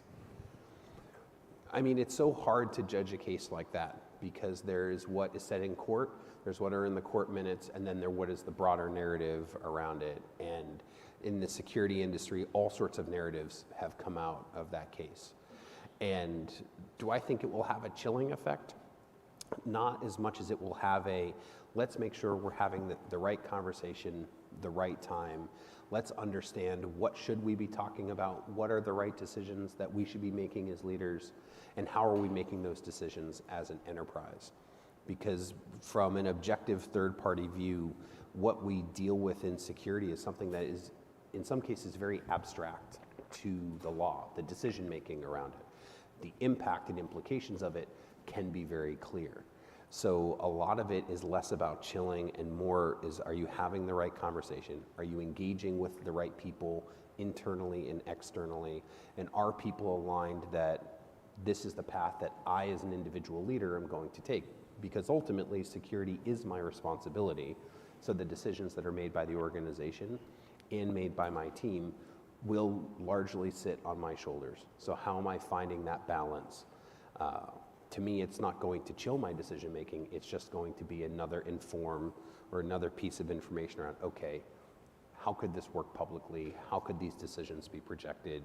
And how do I ensure that an area of evolving case law is something that my practice can stay congruent with? Being in the most challenging career field we are in, I don't think there is nothing called chilling effect out beyond what we heard last week. But I will not be able to comment on that. But I would say that the people who take up these roles are beyond legal things. We have legal boundaries where you need to provide the level of transparency and visibility because of liability. There is an ethics component. The highest level of integrity is needed when you're in a CISO's role. So those are that pieces, and they're also needed from a legal standpoint. So both you needed to match it up, the circumstances which a person need to make certain decisions. So that predates my time at Uber, so I won't comment on it. Fair enough. We're running low on time, so one thing I just wanted to know, kind of as less as a journalist and more as a person, what's something that people misunderstand about cybersecurity or about your jobs? It's not what you see on TV, right? Like hacker in front of a 1-0 green screen? Yeah, I mean, it's like people like to think of it as there's just all these grand, scary threats that should keep them up in the night. And there are some things that are quite concerning. You did talk about geopolitical threats. We did. But the vast majority of security issues are people doing silly stuff. They're making decisions that are based on abused trust, or they are based on misplaced intentions. So much of what we deal with is helping people manage trust and helping people channel their intentions. And that frames security, I think, far better than you're in this polar world, it's the new Cold War sort of scenario that I don't think actually plays out in reality. Outside, there are some roles and some individuals in my industry that clearly live that life every single day, but the vast majority of us do not. Yeah, I would sort of say a few misconceptions. Probably the first is cybersecurity is the sole responsibility of the cybersecurity team, right? Because so much, like I said earlier, it touches and you have dependencies across the whole company. And so every employee can actually, help protect the company, right? And by not clicking the phishing emails? Yeah, just being aware and even if something does happen, to quickly report it and whatnot. So I think that's one, which is really, it does take the whole company to really shift the culture and be risk aware and ultimately protect the brand and customers and whatnot. So that's one, is that, I think whether you have 5 people in your cybersecurity team or hundreds or thousands, it will always feel like it's not enough and you really need the power of the whole enterprise to support you.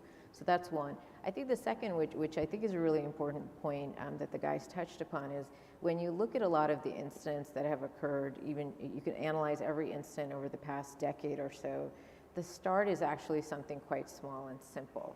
Like that first entry point is quite, small. So I think, again, there's probably this misperception that it is always maybe a nation state or something very sophisticated, but the start is actually quite simple, and therefore there is a lot that can be done with just, again, training, which we've emphasized, asset management, just understanding your devices, understanding your partners, and understanding your applications, just inventorying all of that stuff. So I think those are probably some of the things top of mind, both in terms of the role, but also the actual, function within a company. Silly things, like you said. And on average, a persistent attacker spends on your internet-facing sites for 15 minutes. I'm talking about a persistent attacker. To confirm what my colleagues here said, pretty much it's not a sophisticated thing we needed to. It's a small password left out, a small service without an MFA kind of a thing. I can tell you that with 25 years of experience in this field, I have seen as a CISO of multiple bigger companies, it's not for the weaker of the hearts. It's a significant amount of 24/7 challenge. And my daughters tease me that, are you thinking in the night, Dad? Why are you talking to yourself? So that's what it's all about. But I can definitely say one thing though, with the right realm of technical depth and business understanding, you can really create an impact and you can really be a business differentiator. You are in this, CISO's role is really getting morphed into, from last 15 years, to a small technologist reporting into IT to a real business partner. But you will never should be starting with a no and really be a true partner. Yeah, one thing I'll add is it's a wonderful field to be in because it is very mission driven. Yeah. And I think you see just so many people who genuinely want to do the right thing to help protect companies. And so, I hope that for anyone listening out there, they view that as a potential opportunity for their career because there's so many different skill sets, as I mentioned earlier, and there's so many just opportunities for growth. And one of the best things I've really enjoyed about being in this field is just the collaboration with colleagues, right, across the industry. I think, unlike maybe other areas where maybe people aren't as open because they view it as like, okay, a competitive issue, it's not viewed that way in cybersecurity. Yeah. So I know that when I need help or they need help, there's just such a network out there within the security profession across CISOs, including, when Uber had the incident a few weeks ago, just literally the hundreds of CISOs that reached out to me to offer help or just support. It's like nothing I've ever seen before. So yes, it's a tough role and there's a lot of demands on it, but I would also want people to see the positive of just the collaboration and just not even in the private sector, but with the public sector and just the relationship there. So it is a field like no other, but really while it is demanding and difficult and there's a lot to keep up with, it can also just really be rewarding.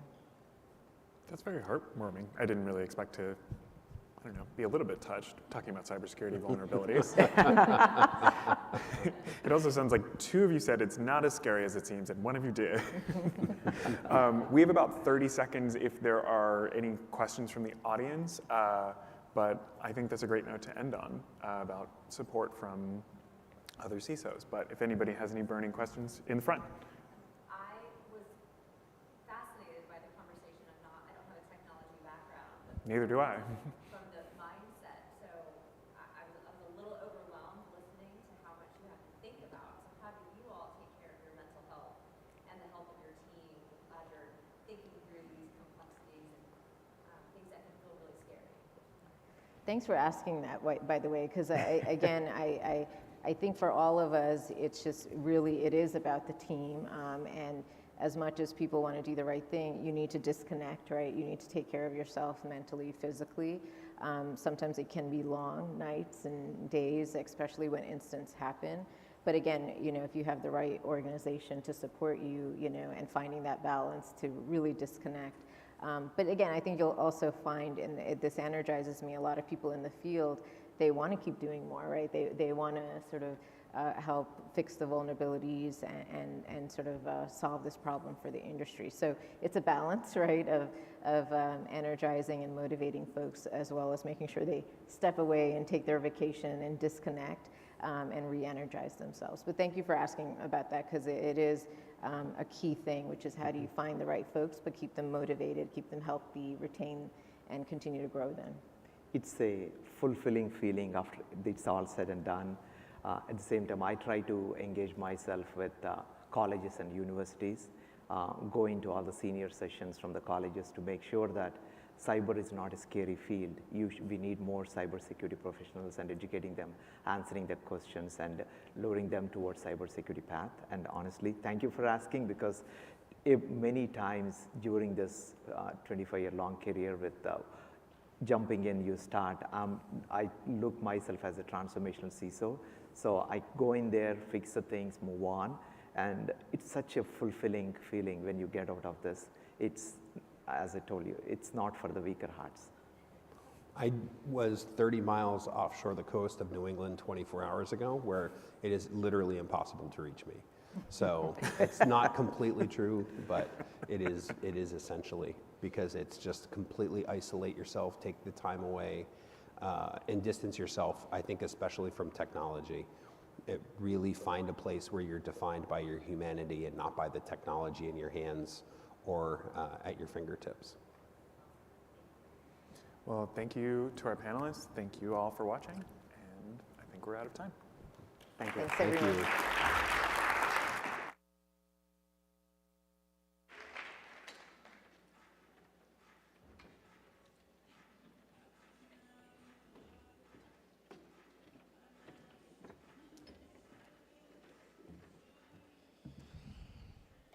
I think that's really great advice. Switch off by finding a place where you're defined by your humanity. I think in any role, we can really learn from that. So thank you, Blake, for moderating that discussion and for your insights, Andrew, Latha, and Ravi. We're heading to our final tea and coffee break now, but not the final networking opportunity. At 5:40, we will be hosting the official networking drinks reception. There'll be beer, wine, cocktails, mocktails, whatever you fancy. It's a great opportunity to connect with your peers in a kind of a more casual setting, and we can kind of connect and network before we dive back into the sessions tomorrow. So do what you need to do, move your meetings around, and make sure you can join us at 5:40. But for now, I'll let you go for your last tea and coffee, and I'll ask you to return here at 4 p.m. for our final session. Thank you. I'll see you soon.